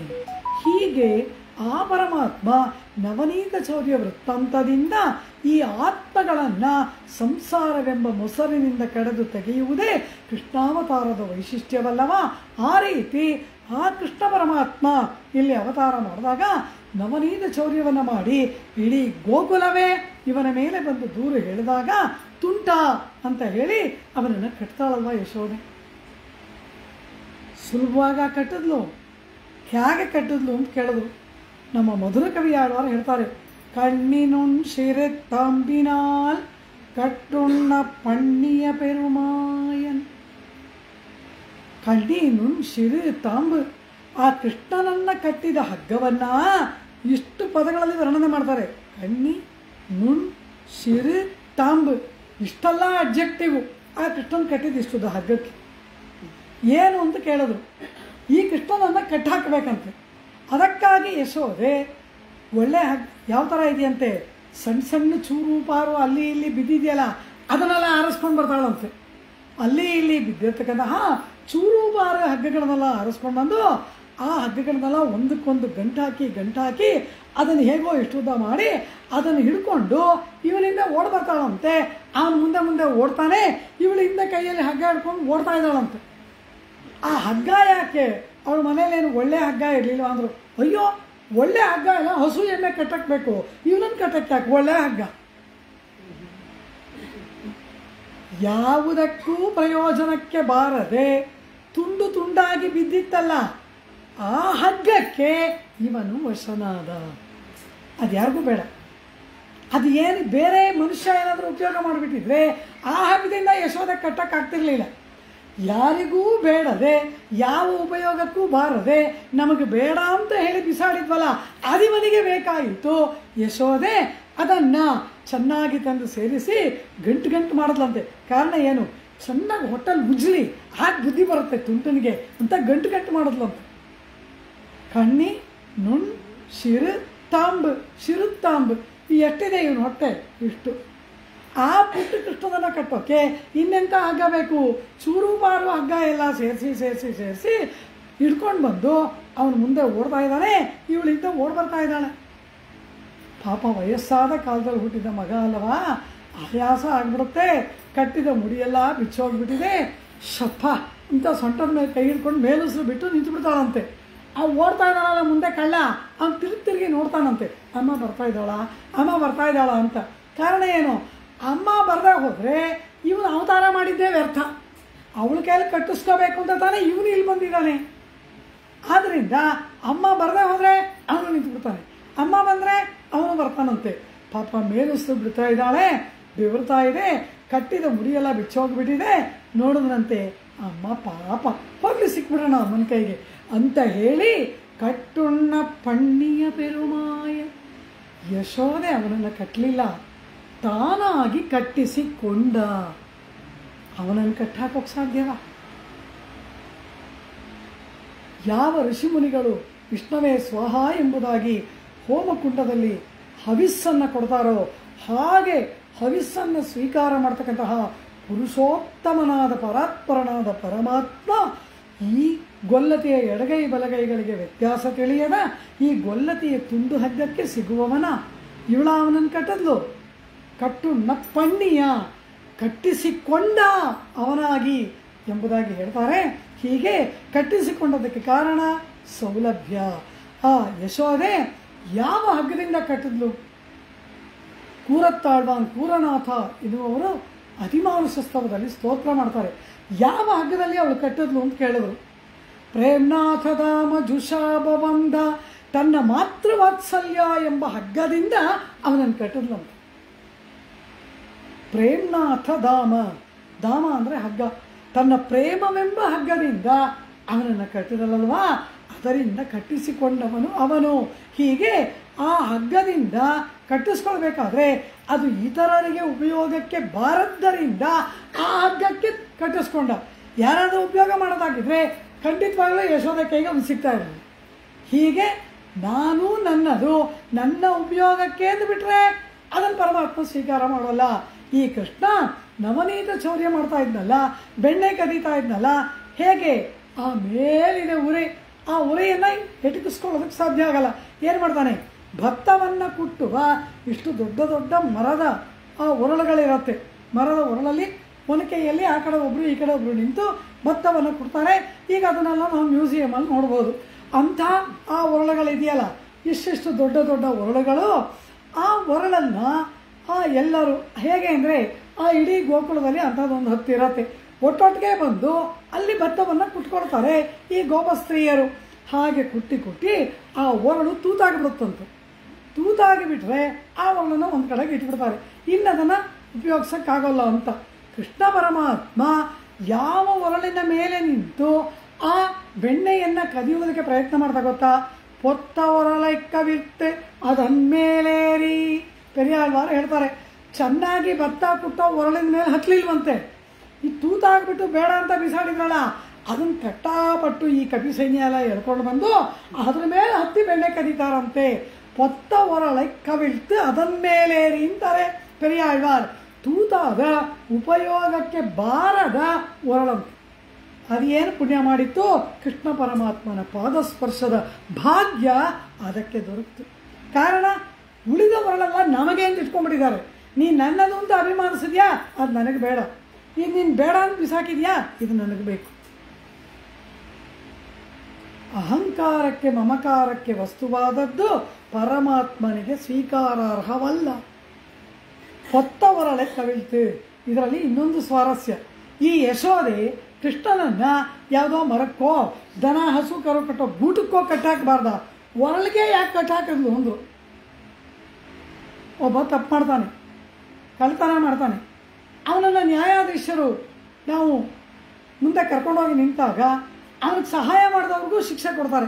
ಇವನಿಗೆ ಜಾಸ್ತಿ ಶಿಕ್ಷೆ, ಇವನಿಗೆ 5 ವರ್ಷ ಕಾರಾಗೃಹ ಆದರೆ ಅವನಿಗೆ 2 ವರ್ಷನಾದರೂ ಕಾರಾಗೃಹ ಕೊಡ್ತಾರೆ. ಹಾಗೆ ಕೃಷ್ಣ ಪರಮಾತ್ಮ ಆ ಕಳ್ಳತನ ಮಾಡಿದ್ದರಿಂದ ಅವನನ್ನು ಕೆಟ್ಟಾಕಬೇಕು. ಕಳ್ಳತನಕ್ಕೆ ಸಹಾಯ ಮಾಡಿದ ಒರಳು ಅದನ್ನು ಸೇರಿಸ್ಕಟ್ಟೋದು, ಒರಳಿಗೂ ಶಿಕ್ಷೆ. ಸಹಾಯ ಮಾಡಿದೆ ಅಲ್ವಾ ಕಳ್ಳತನ ಮಾಡೋಕ್ಕೆ, ನೀನು ಇರೋ ಅವನ ಜೊತೆ ಅಂತ. ಆದ್ದರಿಂದ ಒರಳಿನಲ್ಲಿ ಕಟ್ಟಿ ಹಾಕಿದ್ಲು. ಇದೆಲ್ಲ ಸ್ವಾರಸ್ಯಾರ್ಥಗಳನ್ನು ನಮ್ಮ ವ್ಯಾಖ್ಯಾನಕಾರರೇ ಹೇಳ್ತಾರೆ. ಎಲ್ಲಿಯೂ ಸಿಗೋಲ್ಲ ಈ ರತ್ನಗಳು. ಕೇವಲ ಭಾಗವತವನ್ನು ಪಾರಾಯಣ ಮಾಡಿದ್ರು ಯಾವ ಮೂಲೆಯಲ್ಲೂ ಈ ಅರ್ಥಗಳಿಲ್ಲ. ಇದನ್ನೆಲ್ಲ ಆಳ್ವಾರಗಳ ಪಾಶುರದ ಸೂಕ್ಷ್ಮಾರ್ಥಗಳು. ಇದನ್ನು ಆಳ್ವಾರಗಳ ಪಾಶುರಗಳಿಗೆ ವ್ಯಾಖ್ಯಾನ ಮಾಡ್ತಕ್ಕಂತಹ ಆಚಾರ್ಯರುಗಳು ನಮಗೆ ತಿಳಿಸಿಕೊಡ್ತಾರೆ. ಅಮೃತ ಸೇಚನ. ಹೀಗೆ ಕೃಷ್ಣ ಪರಮಾತ್ಮನನ್ನು ಆ ತುಂಡಾದ ಹಗ್ಗದಲ್ಲೇ ಯಾತಕ್ಕೆ ಕಟ್ಟಿದ್ಲು, ಒರಳು ಜೊತೆಲೇ ಯಾತಕ್ಕೆ ಕಟ್ಟಿದ್ಲು. ಏನೋ ಕೃಷ್ಣ ಒರಳಲ್ಲಿ ಕಟ್ಟಿಸ್ಕೊಂಡ ಹೋದ, ನಡೀರಿ ಮನೆಗೆ, ನಮಗೆ ಪ್ರಸಾದ ಕೊಡಿ, ಮನೆಗೆ ಹೋಗ್ತೀವಿ ನಾವು ಹೇಳ್ತೀವಿ. ಆದರೆ ಆ ಒಂದೊಂದರಲ್ಲಿಯೂ ಕೂಡ ಅದ್ಭುತವಾದ ರಹಸ್ಯಾರ್ಥಗಳನ್ನು ಪೂರ್ವಾಚಾರ್ಯರು ನಿರೂಪಣೆ ಮಾಡಿ ತೋರಿಸ್ತಾರಲ್ಲವಾ. ಹಾಗೆ ಯಾರಿಗೂ ಬೇಡದ ತುಂಡಾದ ಹಗ್ಗ, ಯಾರಿಗೂ ಬೇಡದ ತೂತಾದ ಒರಳು, ಯಾರೂ ಸ್ವೀಕಾರ ಮಾಡದ ಅಷ್ಟಮಿ ನವಮಿ ತಿಥಿಗಳು, ಯಾರಿಗೂ ಬೇಡದ ಧನುರ್ಮಾಸ ಇವನಿಗೆ ಬೇಕಾಯಿತಲ್ಲವಾ. ಆ ವೈಭವವನ್ನು ಮಾರ್ಗಳಿ ತಿಂಗಳ್ ಎಂಬುದಾಗಿ ಆಂಡಾಳು ಕೊಂಡಾಡ್ತಾಳೆ. ಇಂತಹ ಆ ಚೈತ್ರ ಶ್ರೀಮಾನ ಮಾಸಃ ಎಂಬುದಾಗಿ ವಾಲ್ಮೀಕಿ ಭಗವಾನ್ ರಾಮ ಪಟ್ಟಾಭಿಷೇಕದ ಮಾಸಕ್ಕೆ ಕಿರೀಟವನ್ನು ಇಟ್ಟಂತೆ. ಚೈತ್ರ ಶ್ರೀಮಾನ ಅಯಂ ಮಾಸಃ. ಚೈತ್ರ ಮಾಸದಲ್ಲಿ ಏನಾಗತ್ತೆ, ಎಲ್ಲ ಕಡೆ ಉಪವನ ಉದ್ಯಾನ ಎಲ್ಲ ಕಡೆಗಳಲ್ಲಿ ಹೂ ಅರಳಿರುತ್ತೆ, ಎಲ್ಲ ಗಿಡಗಳು. ಆ ಇಡೀ ವನ ಉಪವನಗಳಲ್ಲೂ ಕೂಡ ಹೂವಿನ ಕಿರೀಟವನ್ನು ತೊಟ್ಟಿರುತ್ತೆ. ವ್ಯಾಖ್ಯಾನ ಮಾಡ್ತಾರೆ ಅಲ್ಲಿ, ಆ ಪರಮಾತ್ಮ ತನ್ನ ತಲೆಯಲ್ಲಿ ಚಕ್ರವರ್ತಿಯ ಕಿರೀಟವನ್ನು ತೊಡ್ತಾನೆ ಎಂಬುದಕ್ಕಾಗಿ ಈ ಉಪವನವನಾದಿಗಳೆಲ್ಲ ಹೂವಿನ ಕಿರೀಟವನ್ನು ತೊಟ್ಕೊಂಡಂತೆ. ಪೆರುಮಾಳ್ ಪೊನ್ ಮುಡಿಸೂಡ ವನ ಉಪವನಾದಿಗಳು ಪೂ ಮುಡಿಸೂಡಿತ್ತೆ ರೇವಾಚಾಂಪಿಳ್ಳೆ. ರಾಮ ತನ್ನ ತಲೆಯ ಮೇಲೆ ರಾಜ ಕಿರೀಟವನ್ನು ತೊಡ್ತಾನೆ ಅಂತ ಇವುಗಳೆಲ್ಲ ಹೂವಿನ ಕಿರೀಟ ತೊಟ್ಕೊಂಡು ಬಂತೆ. ಚೈತ್ರ ಶ್ರೀಮಾನಯಂ ಮಾಸಃ. ಚೈತ್ರ ಮಾಸದ ವೈಭವವನ್ನು ಕೊಂಡಾಡುವ ಹಾಗೆ ಇಲ್ಲಿ ಆಂಡಾಳ್ ಮಾರ್ಗಶಿರ ಮಾಸದ ವೈಭವವನ್ನು ಒಂದೇ ಪದ ಮಾರ್ಗಳಿ ತಿಂಗಳ್, ಒಂದು ತಿಂಗಳ ಅರ್ಥ ಹೇಳ್ಬೋದು. ಮಾರ್ಗಳಿ ತಿಂಗಳು ಎಂಬ ಒಂದು ಪದಕ್ಕೆ ಇಡೀ ಮಾರ್ಗಶಿರ ಮಾಸ ಅರ್ಥ ಹೇಳಿದ್ರು ಕೂಡ ಅದು ಮುಗಿಯೋಲ್ಲ. ಅಷ್ಟೊಂದು ಅರ್ಥಪುಷ್ಟಿಯಿಂದ ಕೂಡಿದ್ದು. ಕಾರಣ ಪರಮಾತ್ಮನ ಕೃಪೆಯಿಂದ ಭಕ್ತಿ ರೂಪಾಪನ್ನ ಜ್ಞಾನವನ್ನು ಪಡೆದುಕೊಂಡವರು ಹಾಡುವ ಪಾಶುರಗಳಲ್ಲವಾ ಅರ್ಥಪುಷ್ಟಿ ಅಧಿಕ. ಮಾರ್ಗಳಿ ತಿಂಗಳ್ ಎಂಬುದಾಗಿ ಆಂಡಾಳ್ ಆ ಮಾರ್ಗಶಿರ ಮಾಸವನ್ನು ತಾನಾಗಿ ಪರಮಾತ್ಮನ ಆ ಅನುಭವಕ್ಕೆ ತಾನಾಗಿ ಕೂಡಿ ಬಂದ ಆ ಮಂಗಳಕರವಾದ ಮಾಸರೂಪಿಯಾದ ಪರಮಾತ್ಮನನ್ನು ಸ್ಮರಣೆ ಮಾಡ್ತಾ ಆ ಮಾಸಕ್ಕೆ ಮಂಗಳಾಶಾಸನವನ್ನು ಮಾಡ್ತಾಳೆ ಆಂಡಾಳ್. ಹಾಗೆ ಆ ಮಾಸ ಕೂಡಿ ಬಂದಿತು. ಮೇಲಾಗಿ ಶಾಸ್ತ್ರಗಳಲ್ಲಿ ಏನು ಹೇಳುತ್ತೆ ಶಾಸ್ತ್ರ, ಪರಮಾತ್ಮನನ್ನು ಉಪಾಸನೆ ಮಾಡುವುದಕ್ಕೆ ಯಾವುದು ಒಳ್ಳೆಯ ಕಾಲ ಅಂದರೆ ಬ್ರಾಹ್ಮ ಮುಹೂರ್ತ. ಅರುಣೋದಯದ ಕಾಲ ಇದೆಯಲ್ಲ, ಆಕಾಶದಲ್ಲಿ ಕೆಂಪು ಮೂಡಿರುತ್ತಲ್ಲ, ಅದು ಅತ್ಯುತ್ಕೃಷ್ಟವಾದ ಕಾಲ, ಸತ್ವೋತ್ತರವಾದ ಕಾಲ ಯಾವುದು ಅಂದರೆ ಬ್ರಾಹ್ಮ ಮುಹೂರ್ತ. ಆದ್ದರಿಂದಲೇ ಆ ಬ್ರಾಹ್ಮ ಮುಹೂರ್ತದಲ್ಲಿ ಎದ್ದು ಸಂಧ್ಯಾವಂದನಾದಿ ಅರ್ಘ್ಯಾದಿಗಳನ್ನು ಕೊಡಬೇಕು, ಜಪ ಮಾಡಬೇಕು ಇತ್ಯಾದಿ ನಮಗೆ ವಿಧಿಗಳೆಲ್ಲ ಹೇಳಲ್ಪಟ್ಟಿದೆ. ಹಾಗೆ ದಿನಕ್ಕೆ ಬ್ರಾಹ್ಮ ಮುಹೂರ್ತ ಹೇಗೆ ಪರಮಾತ್ಮನ ಆರಾಧನೆಗೆ ಉತ್ಕೃಷ್ಟವಾದ ಕಾಲವೋ ಹಾಗೆ ಈ ಒಂದು ವರ್ಷಕ್ಕೆ 2 ಅಯನಗಳು, ಉತ್ತರಾಯಣ ದಕ್ಷಿಣಾಯನ ಎಂಬುದಾಗಿ 2 ಅಯನಗಳು ಇದೆ. ಅದರಲ್ಲಿ 12 ತಿಂಗಳು, 6 ತಿಂಗಳು ದಕ್ಷಿಣಾಯನ, 6 ತಿಂಗಳು ಉತ್ತರಾಯಣ. ದಕ್ಷಿಣಾಯನ ಪೂರ್ತಿ ದೇವತೆಗಳು ಮಲಗುವ ಕಾಲ. ಅನಂತರ ಅವರು ಯಾವಾಗ ಹೇಳ್ತಾರೆ, ಮಕರ ಸಂಕ್ರಾಂತಿ ಬರುತ್ತಲ್ಲ ಆವಾಗ ಅವರು ಎಚ್ಚರಗೊಳ್ತಾರೆ. ಅಂದರೆ ಆ ಮಕರ ಸಂಕ್ರಾಂತಿ ಬಂದು ಅವರಿಗೆ ಆಗ ಬೆಳಗು ಹಗಲು ಪ್ರಾರಂಭವಾಗುತ್ತೆ. ಯಾವಾಗ ಉತ್ತರಾಯಣವೋ ಆಗ ಅವರಿಗೆ ಬೆಳಗು ಹಗಲು ಪ್ರಾರಂಭವಾಗುತ್ತೆ ದೇವತೆಗಳಿಗೆ. ಹಾಗೆ ಆ ಹಗಲು ಪ್ರಾರಂಭವಾಗುವುದಕ್ಕೆ ಮಕರ ಸಂಕ್ರಾಂತಿಯ ಹಿಂದಿನ ಮಾಸ, ಮಕರ ಮಾಸದ ಹಿಂದಿನ ಮಾಸ ಧನುರ್ಮಾಸ. ಅಂದರೆ ದೇವತೆಗಳಿಗೆ ಬೆಳಗಿನ ಜಾವ ಬ್ರಹ್ಮ ಮುಹೂರ್ತ.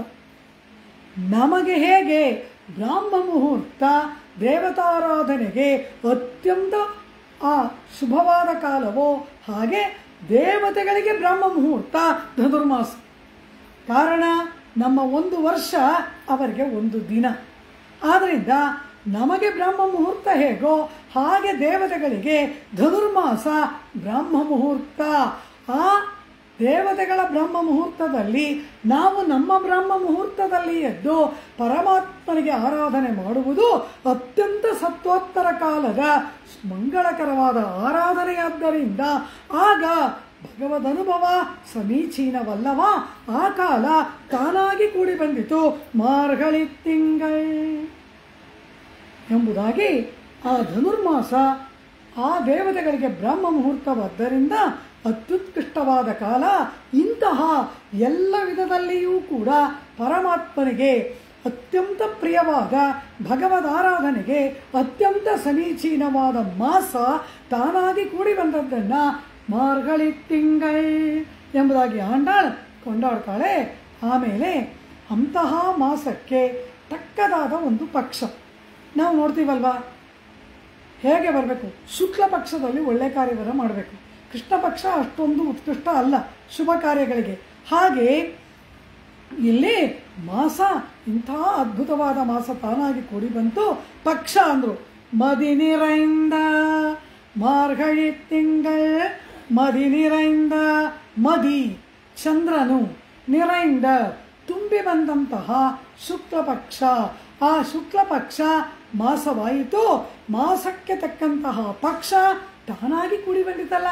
ನಾ ಶುಕ್ಲ ಪಕ್ಷ ಹುಡ್ಕೊಂಡು ಹೋಗಲಿಲ್ಲ, ನಾನು ಕೃಷ್ಣ ಸ್ಮರಣೆ ಮಾಡಿದೆ, ಶುಕ್ಲ ಪಕ್ಷ ತಾನಾಗಿ ಬಂದಿತ್ತು. ಹೀಗೆ ತಾನಾಗಿ ಕೂಡಿ ಬಂದದ್ದು ಪರಮಾತ್ಮನ ಅನುಗ್ರಹವಲ್ಲವ. ಆ ಪಕ್ಷವನ್ನು ಕೊಂಡಾಡ್ತಾಳೆ ಮದಿ ನಿರೈಂದ. ಆ ಪೂರ್ಣಿಮೆಗೆ ಏನು ವಿಶೇಷ ಅಂದರು, ಇವರನ್ನೆಲ್ಲ ನೆಲೆಮಾಳಿಗೆಗಳಲ್ಲಿ ಬಂಧನದಲ್ಲಿ ಇಟ್ಬಿಟ್ಟಿದ್ರು ಅಲ್ವಾ ಗೋಪವೃದ್ಧರೆಲ್ಲರೂ ಕೂಡ. ಈಗ ಎಲ್ಲರನ್ನೂ ಹೊರಗೆ ಬಿಟ್ಟಿದ್ದಾರೆ. ಎಲ್ಲರೂ ಕೃಷ್ಣನ ಜೊತೆಯಲ್ಲಿ ಒಂದಾಗಿ ಕೂಡ್ತಾ ಇದ್ದಾರೆ. ಹಗಲು ರಾತ್ರಿ ವ್ಯತ್ಯಾಸಗಳಿಲ್ಲದೆ ಪರಮಾತ್ಮಾನುಭವ. ಜೊತೆಯಲ್ಲಿ ಒಬ್ಬ ಗೋಪಿಕೆ ಇನ್ನೊಬ್ಬ ಗೋಪಿಕೆಯನ್ನು ನೋಡೋದು ಅಂದರೆ ಭಾಗವತ ಭಕ್ತ ದರ್ಶನವಲ್ಲವ. ಕೃಷ್ಣ ದರ್ಶನ ಇರಲಿ, ಒಬ್ಬ ಗೋಪಿಕೆ ಮತ್ತೊಬ್ಬ ಗೋಪಿಕೆಯನ್ನು ನೋಡುವುದು ಪರಸ್ಪರ ಭಕ್ತ ಭಾಗವತೋತ್ತಮರ ದರ್ಶನವಲ್ಲವ. ಹಾಗೆ ಭಕ್ತರಗಳು ಒಬ್ಬರ ಮುಖವನ್ನೊಬ್ಬರು ನೋಡುವುದಕ್ಕೂ ಅಮಾವಾಸ್ಯೆಯಲ್ಲಿ ಮುಖವೇ ಕಾಣದೇ ಇರುವಂತಹ ಕರ್ರಗಿರುವ ಈ ಕರಿ ಮುಖವನ್ನು ನೋಡುವುದಕ್ಕೂ ಅನುಕೂಲವಾದ ಕಾಲ. ಯಾರ ಕರಿ ಮುಖ? ಕೃಷ್ಣ. ಅವನ ಹೆಸರೇ ಕೃಷ್ಣ. ಕರಿಯ ಅಂದರೆ ಯಾರು? ಕೃಷ್ಣ ಪರಮಾತ್ಮ.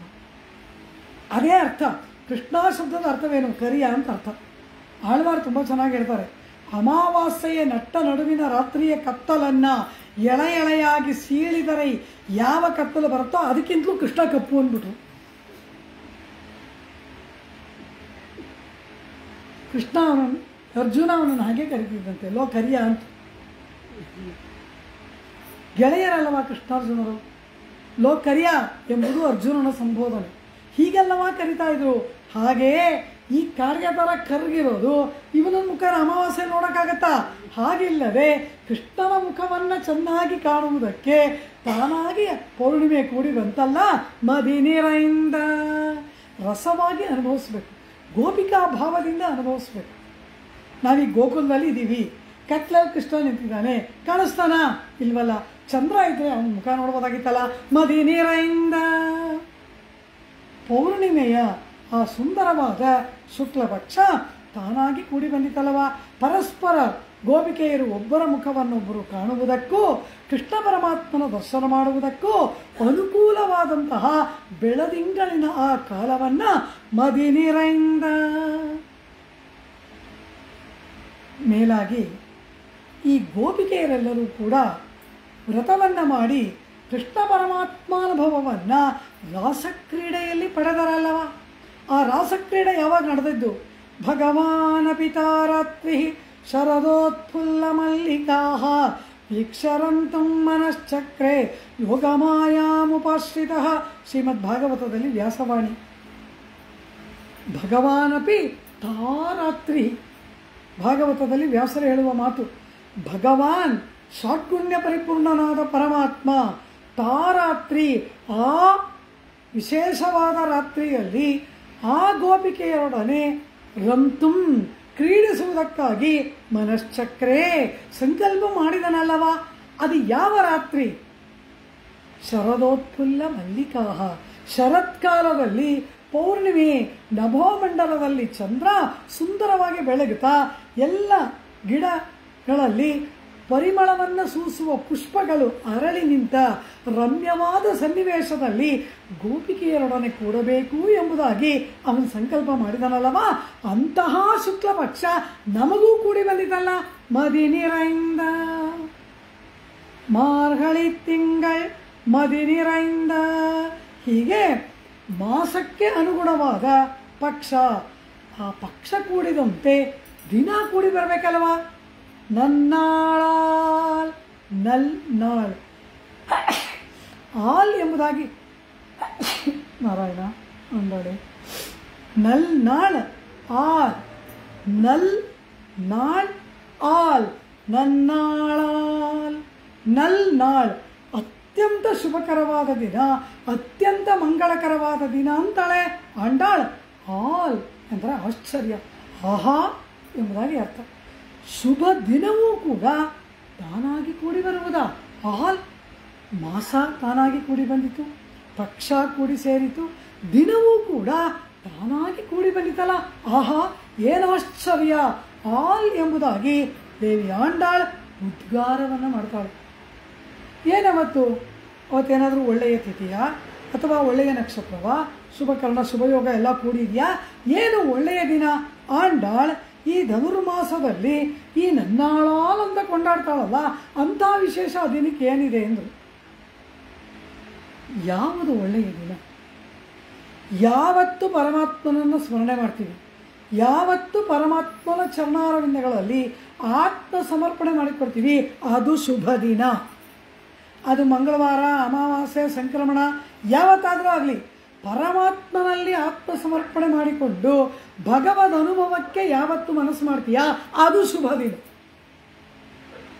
ಆಳ್ವಾರ ಹಾಡ್ತಾರೆ, ಪಹಲ್ ಕಂಡೇನ್ ನಾರಾಯಣನ ಕಂಡೆ, ಹಗಲನ್ನ ಕಂಡೆ ನಾರಾಯಣನನ್ನ ಕಂಡೆ ಅಂತಾರೆ. ಹಾಗಾದ್ರೆ ನಾವು ಹುಟ್ಟಿದ ಇಷ್ಟು ದಿವಸ ಹಗಲನ್ನೇ ನೋಡಿರ್ಲಿಲ್ವಾ ಅಂದರು. ಅದೆಲ್ಲವೂ ಬೆಳಗ್ಗೆ ಹಗಲಾಗತ್ತೆ, ರಾತ್ರಿ ಸೂರ್ಯ ಅಸ್ತಮಾನ ಆದರೆ ಕತ್ತಲು ಬಂದ್ಬಿಡುತ್ತೆ. ಆದ್ದರಿಂದ ಅದು ನಿಜವಾದ ಹಗಲಲ್ಲ. ಯಾವುದು ನಿಜವಾದ ಹಗಲು? ಜ್ಞಾನದ ಪ್ರಕಾಶ ಏರ್ಪಟ್ಟು ಅದು ಯಾವತ್ತೂ ಅಸ್ತಮಿಸಬಾರದು, ಅದು ಹಗಲು. ಪಹಲ್ ಕಂಡೇನ್, ಎಂದೂ ರಾತ್ರಿಯಾಗದ ಹಗಲನ್ನು ಕಂಡೆ, ನಾರಾಯಣನ ಕಂಡೆ, ಅಸ್ತಮಿಸದ ಸೂರ್ಯನನ್ನು ಕಂಡೆ. ಅವನಾರು? ನಾರಾಯಣ.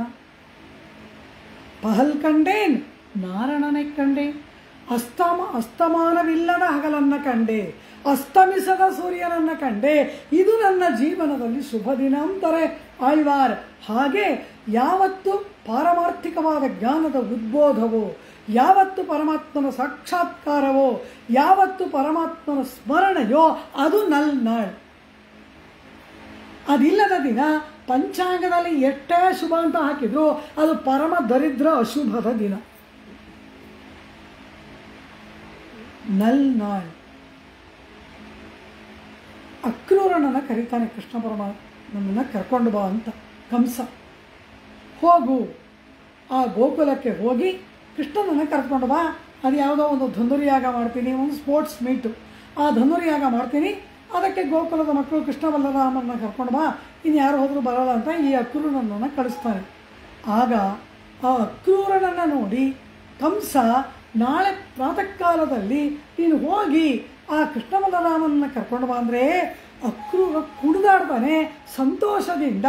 ರಥದಲ್ಲಿ ಕುಳಿತು ಹೊರಡುವಾಗ ಅವನೇನು ಹೇಳ್ತಾನೆ, ಅದ್ಯ ಮೇ ಸಫಲಂ ಜನ್ಮ ಸುಪ್ರಭಾತ ಚ ಮೇ ನಿಶಾ. ಈ ದಿನ ನನ್ನ ಜೀವನದಲ್ಲಿ ಸುಪ್ರಭಾತ, ಈ ದಿನದ ಮುಂಜಾನೆ ಮಂಗಳಕರವಾದ ಮುಂಜಾನೆ. ಅದ್ಯ ಮೇ ಸಫಲಂ ಜನ್ಮ, ಮೇ ಜನ್ಮ. ಆ ಮೇನ ಶಬ್ದಕ್ಕೆ ಅರ್ಥ ಏನು ಗೊತ್ತಾ? ಕಂಸನ ಕಾಲ ಕೆಳಗಡೆ ಬಿದ್ದು ಆಸುರಿ ಪ್ರವೃತ್ತಿಯವನಿಗೆ ಸೇವೆ ಮಾಡ್ತಾ ಇದ್ದಂತಹ ಪರಮ ದುರ್ಭಾಗ್ಯವುಳ್ಳಂತಹ ಮೇ ನನಗೂ ಕೂಡ, ನನ್ನಂತಹ ಪಾಪಿಯಾದವನ ಜನ್ಮ ಕೂಡ ಈ ದಿನ ಸಫಲವಾಯಿತು. ಇಲ್ಲಿ ಮೇ ಶಬ್ದಕ್ಕೆ ಎಷ್ಟು ಅರ್ಥ ಮಾಡಿದ್ದಾರೆ. ದಿನವೂ ಕೂಡ ದುಷ್ಟನಾದವನು ಕಂಸ, ಆ ಕಂಸನಿಗೆ ಸೇವೆ ಮಾಡಬೇಕಾದಂತಹ ಪಾಪಿಯಾದವನು ನಾನು. ಪಾಪಿಯಾದ್ರಿಂದಲೇ ಅಂಥ ಪಾಪಿಗೆ ಸೇವಕನಾಗಿರಬೇಕಾಯಿತು.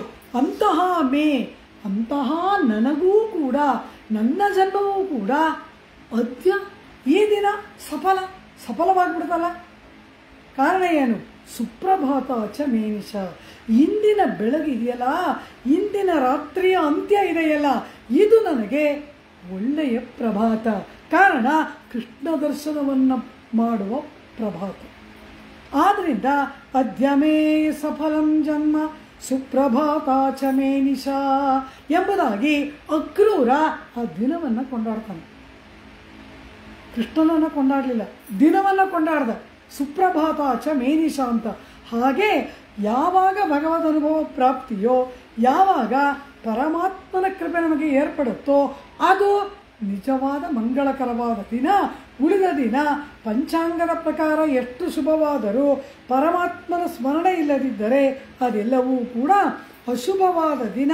ಅದು ನಮಗೆ ಬೇಡದ ದಿನ, ಅದು ನಮಗೆ ಉಪಯೋಗ ಇಲ್ಲದ ಒಂದು ದಿನ. ಹೀಗೆ ಯಾವುದು ಪ್ರಾಪ್ತ, ಯಾವುದು ಅಪ್ರಾಪ್ತ ಎಂಬ ವಿವೇಕ ಯಾವಾಗ ಏರ್ಪಡುತ್ತೆ ಅದು ಹಗಲು.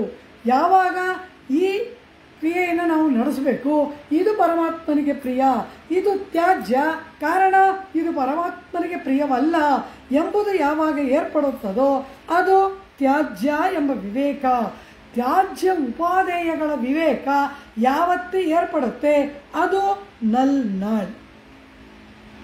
ಇದನ್ನೇ ಅನೇಕ ಕಡೆ ವಿಷ್ಣು ಪುರಾಣದಲ್ಲಿ ಕೂಡ ಹೇಳ್ತಾರೆ. ಯಾವಾಗ ಕೃಷ್ಣ ಪರಮಾತ್ಮ ಅಕ್ರೂರನ ರಥದಲ್ಲಿ ಕುಳಿತುಕೊಂಡು ಆ ಮಥುರಾ ನಗರವನ್ನು ಪ್ರವೇಶ ಮಾಡಿದನೋ ಆಗ ಆ ಮಥುರಾ ನಗರದ ಜನರಿಗೆ ಅಂದು ಬೆಳಗಾಯಿತು. ಇದುವರೆಗೂ ಕೂಡ ಅವ್ರು ಪ್ರಾತಃ ಕಾಲ ನೋಡಿರಲಿಲ್ವಾ, ಬೆಳಗಾಗಿರ್ಲಿಲ್ವಾ ಅಂತ ಕೇಳಿದ್ರೆ, ಸುಪ್ರಭಾತಾದ್ಯ ರಜನಿ ಮಧುರಾವಾಸಯೋಷಿತ ಪಾಸ್ಯಂ ತ್ಯಚ್ಯುತ ವಕ್ತ್ರಾಬ್ಜಂ ಯಾಸಾಂ ನೇತ್ರಾಂಜಲಿ ಪಂಕ್ತಯ. ವಿಷ್ಣು ಪುರಾಣದ 5ನೇ ಅಂಶದಲ್ಲಿ ಬರ್ತಕ್ಕಂತಹ ಅದ್ಭುತವಾದ ಶ್ಲೋಕ. ಸುಪ್ರಭಾತಾದ್ಯ ರಜನಿ, ಅಂದಿನ ರಾತ್ರಿಯ ಕೊನೆಯ ಭಾಗದ ಪ್ರಭಾತ ಅಲ್ಲಿನ ಸ್ತ್ರೀಯರಿಗೆ ಸುಪ್ರಭಾತವಾಗಿತು.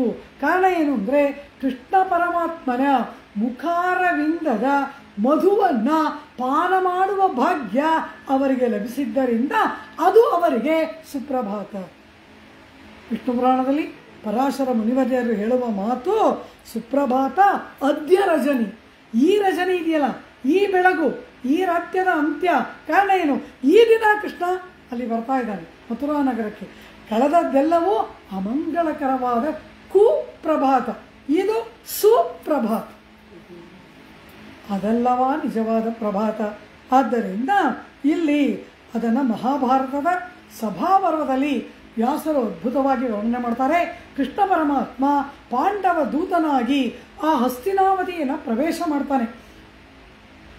ಯುಧಿಷ್ಠಿರನ ದೂತನಾಗಿ ಆ ಸಂದೇಶವನ್ನು ತೆಗೆದುಕೊಂಡು ಪಾಂಡವ ದೂತನಾಗಿ ಬರ್ತಾನಲ್ಲವ. ಹಾಗೆ ಬಂದಾಗ ಆ ಹಸ್ತಿನಾವತಿಯಲ್ಲಿ ಇದ್ದವರಿಗೆ ಏನು ಅನುಭವ ಆಯಿತು ಅದನ್ನೆಲ್ಲ ಅಪಾರವಾದ ವರ್ಣನೆ. ಒಂದು ಶ್ಲೋಕ ಅದ್ಭುತ ಹೇಗಿದೆ ಅಂದರೆ, ಸೂರ್ಯನೇ ಇಲ್ಲದೆ ಎಲ್ಲ ಕೊಳೆತು ದುರ್ವಾಸನೆ ಬರ್ತಕ್ಕಂತಹ ಕೊಳೆತು ಹೋದ ಕತ್ತಲೆ ಶೀತಲದಲ್ಲಿ ಇರ್ತಕ್ಕಂತಹ ಪ್ರದೇಶದವರಿಗೆ ಸೂರ್ಯನ ಕಿರಣಗಳ ಸ್ಪರ್ಶವಾದಂತಾಯ್ತಂತೆ. ಅಸೂರ್ಯಮಿವ ಸೂರ್ಯೇಣ, ಗಾಳಿನೇ ಇಲ್ಲ, ಉಸಿರಾಡುವುದಕ್ಕೆ ಕೂಡ ಅವಕಾಶವಿಲ್ಲದಂತೆ ಉಸಿರು ಗಟ್ಟಿಸಿ ಪ್ರಾಣ ಹೋಗುವಂತಹ ಸನ್ನಿವೇಶದಲ್ಲಿರುವಾಗ ಮಂದಾನಿಲ ಬೀಸಿದಂತಾಯ್ತಂತೆ. ಕೃಷ್ಣ ಪರಮಾತ್ಮ ಬಂದ. ನಿವಾತಮಿವ ವಾಯುನ ಕೃಷ್ಣೇನ ಸಮುಪೇತೇನ ಜಗೃತೆ ಭರತಂ ಪುರಂ, ಆ ಭರತನ ಪುರವಾದ ಹಸ್ತಿನಾವತಿ. ಹೀಗೆ ಆ ಮಂದಾನಿಲದ ಬೀಸುವಿಕೆ, ಸೂರ್ಯನ ಕಿರಣಗಳ ಸ್ಪರ್ಶ, ಇವುಗಳಿಂದ ಆ ದಿನ ಅವರಿಗೆ ಮಂಗಳಕರವಾದ ದಿನವಾಯಿತು. ಕಾರಣ ಕೃಷ್ಣ ಪರಮಾತ್ಮ ಹಸ್ತಿನಾವತಿಯನ್ನು ಪ್ರವೇಶ ಮಾಡ್ತಾನಲ್ವ. ಹೀಗೆ ಪರಮಾತ್ಮನ ದರ್ಶನ, ಪರಮಾತ್ಮನ ಸಂಬಂಧ, ಪರಮಾತ್ಮನ ನಾಮ ಸಂಕೀರ್ತನೆ, ಪರಮಾತ್ಮನ ಭಕ್ತರ ಸಹವಾಸ ಎಂದು ಏರ್ಪಡುತ್ತದೆ. ಅದು ನನ್ನಾಳ್ ಆಲ್. ಅದು ಅಷ್ಟು ಸುಲಭವಾಗಿ ಸಿಗುವಂಥದ್ದ? ಏನು ಬೇಕಾದರೂ ಸಿಗುತ್ತೆ, ಭಾಗವತರ ಸಹವಾಸ ಮಾತ್ರ ಸಿಗೋಲ್ಲ. ಅತಿ ದುರ್ಲಭವಾದದ್ದು ಲೋಕದಲ್ಲಿ ಪರಮಾತ್ಮನ ಭಕ್ತರ ಸಹವಾಸ ಅಂತ ಶಾಸ್ತ್ರನೇ ಹೇಳ್ಬಿಡ್ತು. ಏನು ಬೇಕಾದರೂ ಸಿಗುತ್ತೆ. ಜ್ಞಾನಿಗಳ, ಭಕ್ತರ, ಭಾಗವತೋತ್ತಮರ ಸಹವಾಸ ಅತಿ ದುರ್ಲಭವಲ್ಲವ. ಅಂತಹ ಭಾಗವತೋತ್ತಮರ ಒಡಗೂಡಿ ಕೃಷ್ಣ ಪರಮಾತ್ಮನ ದರ್ಶನ ಸಿಗುವುದಾದರೆ ನನ್ನಾಳಾಲ್, ಇದಕ್ಕಿಂತ ಅದ್ಭುತವಾದ ದಿನ ಮತ್ತೊಂದು ಉಂಟಾ ಎಂಬುದಾಗಿ ಹೇಳ್ತಾ, ಹೀಗೆ ಮಾಸವನ್ನು, ಪಕ್ಷವನ್ನು, ಆ ದಿನವನ್ನು ಕೊಂಡಾಡಿ ಅವುಗಳಿಗೆ ಆಂಡಾಳ್ ಮಂಗಳಾಶಾಸನ ಮಾಡ್ತಾ ಏನಾಗಬೇಕು ಈ ಕಾಲದಲ್ಲಿ, ಏನಾಗ್ತಾ ಇದೆ? ನೀರಾಡ ಪೋದುವೀರ್ ಪೋದುಮಿನೋ ನೇರಿಳೈರ್, ನೀರಾಡ ಸ್ನಾನಾರ್ಥವಾಗಿ, ಪೋದುವೀರ್ ಬರಲು ಇಚ್ಛೆಯುಳ್ಳವರೆಲ್ಲರೂ ಕೂಡ, ಪೋದುವಿನೋ ಬರುವವರಾಗಿರಿ. ನೀರಾಡ ಸ್ನಾನಾರ್ಥವಾಗಿ, ಪೋದುವೀರ್ ಬರಲು ಇಚ್ಛೆಯುಳ್ಳವರೆಲ್ಲರೂ ಕೂಡ, ಪೋದುವಿನೋ ಬರುವವರಾಗಿರಿ. ನೇರಿಳೈರ್, ಇಳೈ ಅಂದರೆ ಆಭರಣ, ನೇರಿಳೈ ವಿಶೇಷವಾದ ಆಭರಣ. ನೇರಿಳೈರ್ ವಿಶೇಷ ಆಭರಣಗಳಿಂದ ಅಲಂಕರಿಸಲ್ಪಟ್ಟ ಗೋಪಿಕೆಯರೇ. ಸ್ನಾನಾರ್ಥವಾಗಿ ಬರಲು ಇಚ್ಛೆಯುಳ್ಳವರೆಲ್ಲರೂ ಕೂಡ ಬರುವವರಾಗಿರಿ, ಆಭರಣಾಲಂಕೃತೆಯರಾದ ಗೋಪಿಕೆಯರೇ ಎಂಬುದಾಗಿ ಅರ್ಥ. ನೀರಾಡ ಪೋದುವೀರ್ ಪೋದುಮಿನೋ ನೇರಿಳೈರ್. ಇಲ್ಲಿ ಆ ಗೋಪಕನಿಕೆಯರನ್ನು ನೋಡಿ ಪೋದುವೀರ್ ದಯಮಾಡಿಸಿರಿ ಎಂಬುದಾಗಿ ಕರೀತಾರೆ. ಎಲ್ಲ ಇವಳ ಸಖಿಯರಲ್ವಾ, ಬಾರೆ ಹೋಗೋಣ ಅಂತ ಕರಿಬೋದಲ್ವಾ? ಹಾಗೆ ಹೇಳಲಿಲ್ಲ, ದಯಮಾಡಿಸಿರಿ ಅಂತಾಳೆ. ಕಾರಣ ಏನು? ಪರಮಾತ್ಮನ ವಿಷಯದಲ್ಲಿ ಒಂದು ಅಡಿ ಮುಂದೆ ಇಟ್ಟರು ಕೂಡ ಅವರನ್ನು ಅತಿ ಗೌರವದಿಂದ ಕಾಣಬೇಕು. ಅವ್ರ ಹೊಟ್ಟೆಯಲ್ಲಿ ಹುಟ್ಟಿದ ಮಕ್ಕಳೇ ಆಗಲಿ, ನಮ್ಮನ್ನು ಹೆತ್ತ ತಂದೆ ತಾಯಿಗಳೇ ಆಗಲಿ, ನಾವು ಕೈ ಹಿಡಿದ ಪತ್ನಿಯೇ ಆಗಲಿ, ಯಾರೇ ಆಗಲಿ, ಪರಮಾತ್ಮನ ವಿಷಯದಲ್ಲಿ ಅವರಿಗೆ ಒಂದು ವಿಶೇಷ ಪ್ರತಿಪತ್ತಿ ಏರ್ಪಟ್ಟರೆ ಅವರನ್ನು ಲಘುವಾಗಿ ಭಾವಿಸಬಾರದು, ಗೌರವದಿಂದಲೇ ಕಾಣಬೇಕು ಎಂಬುದಕ್ಕಾಗಿ ಸಖಿಯರಾದರೂ ಕೂಡ ದಯಮಾಡಿಸಿರಿ ಎಂಬುದಾಗಿ ಅತಿ ಗೌರವದಿಂದ ಇಲ್ಲಿ ಆಂಡಾಳು ಸಂಬೋಧನೆ ಮಾಡ್ತಾಳೆ. ನೀರಾಡ ಅಂದ್ಲು. ನೀರಾಡ ಯಾವ ಸ್ನಾನ? ಯಮುನಾ ನದಿಯಲ್ಲಿ ಹೋಗಿ 3 ಮುಳುಗನ್ನು ಹಾಕಿ ಮರಳಲ್ಲಿ ಬಿಂಬವನ್ನು ಮಾಡಿ ಮಳೆಯನ್ನು ಪ್ರಾರ್ಥಿಸುವುದಾ ಇವರ ವ್ರತ? ಇವರಿಗೇನು ವ್ರತ? ಕೃಷ್ಣ ಪರಮಾತ್ಮ ಪ್ರಾಪ್ತಿ ಇವರ ಅಭಿಲಾಷೆ. ನೀರಾಡ ಅಂತಾಳೆ.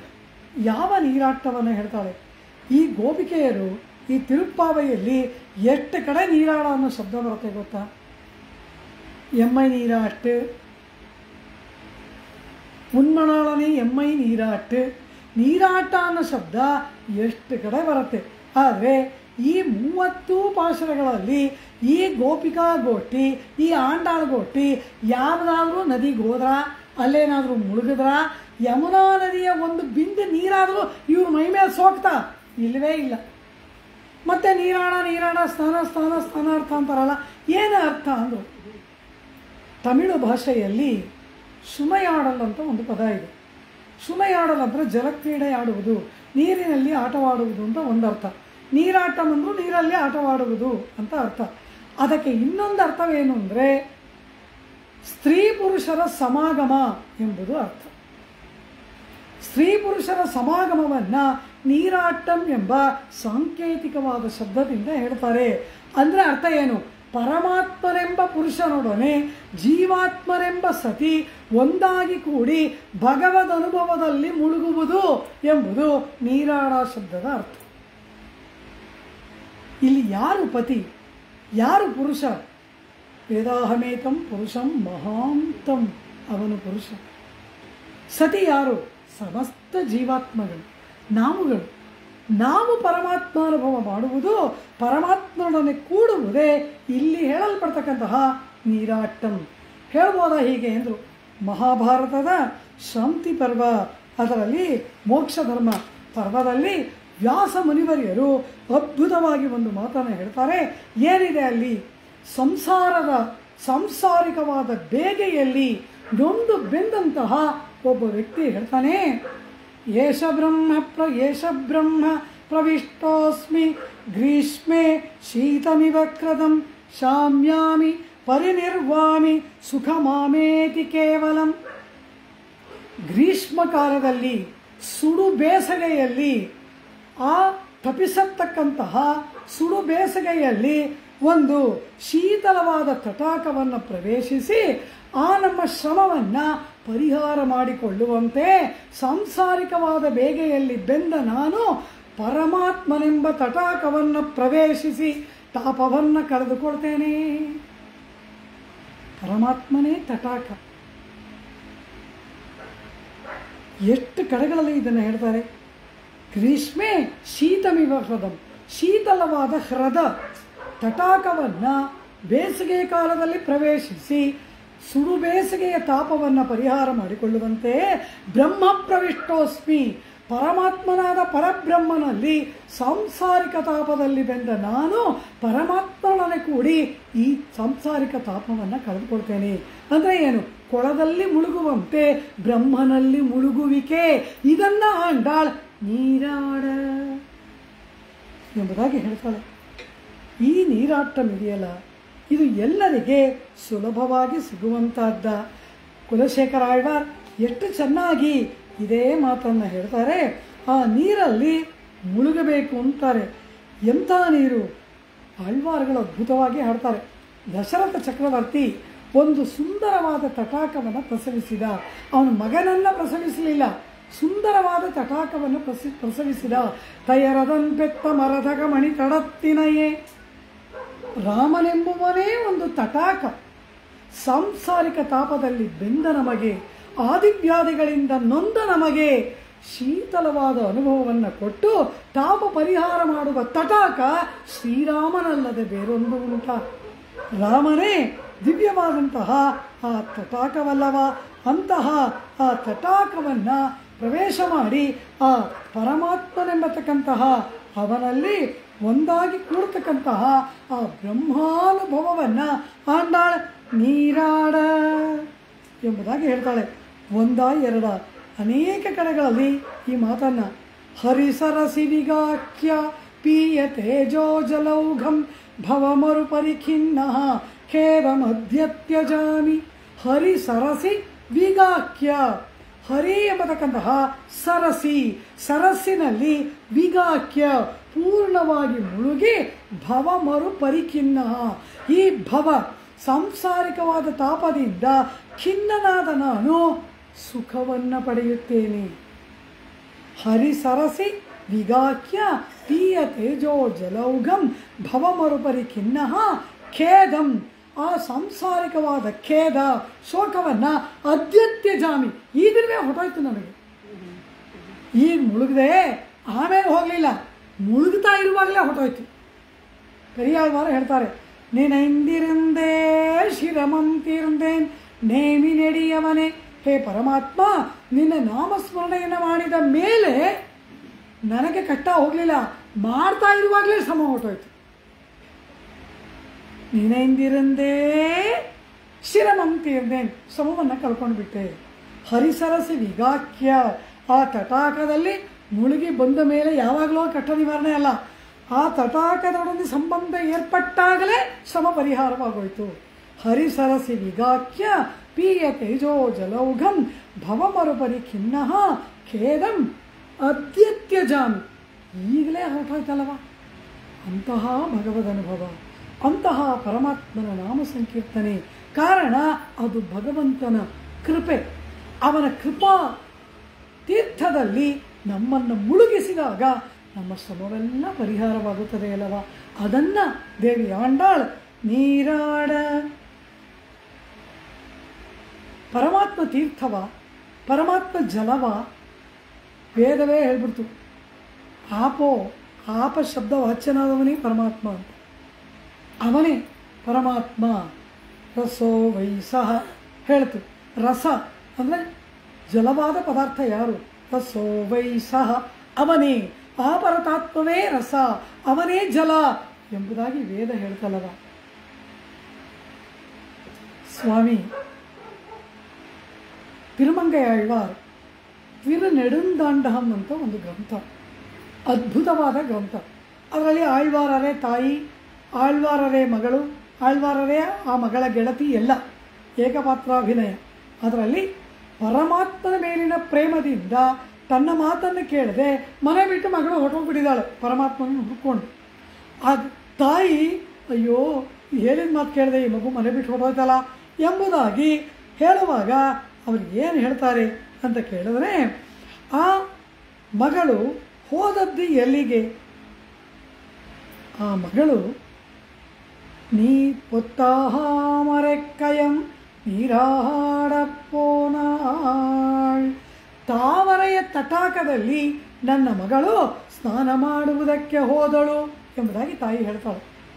ಪೊತ್ತಾಹ ಮರೆಕ್ಕಯಂ ನೀರಾಡಪ್ಪೋನಾಳ್ ಎಂಬುದಾಗಿ ಹೇಳ್ತಾರೆ. ಆನಂತರ ಮುಂದಿನ ಭಾಷೆದಲ್ಲಿ ಏನು ಹೇಳ್ತಾರೆ?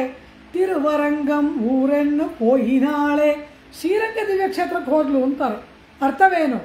ಇವಳು ಹೋದ ಆ ತಟಾಕ, ತಾವರೆಯ ತಟಾಕ ಯಾವುದು ಅಂದರೆ ಶ್ರೀರಂಗ ಕ್ಷೇತ್ರ. ಯಾರು ತಾವರೆಯ ತಟಾಕ ಯಾವುದು ಅಂದರೆ ಅಲ್ಲಿರುವ ಶ್ರೀರಂಗನಾಥ. ತಾವರೆ ಯಾವುದು? ಕಣ್ಣೆಂಬ ತಾವರೆ, ಪದನಾರವಿಂದ, ಮುಖಾರವಿಂದ, ಕರಾರವಿಂದ, ಪಾದಾರವಿಂದ. ಅವನೇ ಒಂದು ತಾವರೆಯ ವನ. ಆ ತಾವರೆಯ ವನವಾದ ತಟಾಕಕ್ಕೆ ನನ್ನ ಮಗಳು ಹೋಗ್ಬಿಟ್ಲು ಎಂಬುದನ್ನು ತಿರುಮಂದಾಂಡಂ ಪಾಶರದಲ್ಲಿ ಆ ತಿರುಮಂಗಯಾಳ್ವಾರರ ಒಂದು ಅದ್ಭುತವಾದ ಅನುಭವವಲ್ಲವ. ಈ ರೀತಿ ಆ ಪರಮಾತ್ಮನನ್ನು ತಟಾಕ ಎಂಬುದಾಗಿ ಕರೀತಾರೆ. ಆ ಪರಮಾತ್ಮನೇ ನಮ್ಮ ತಾಪವನ್ನು ಪರಿಹಾರ ಮಾಡುವವನು.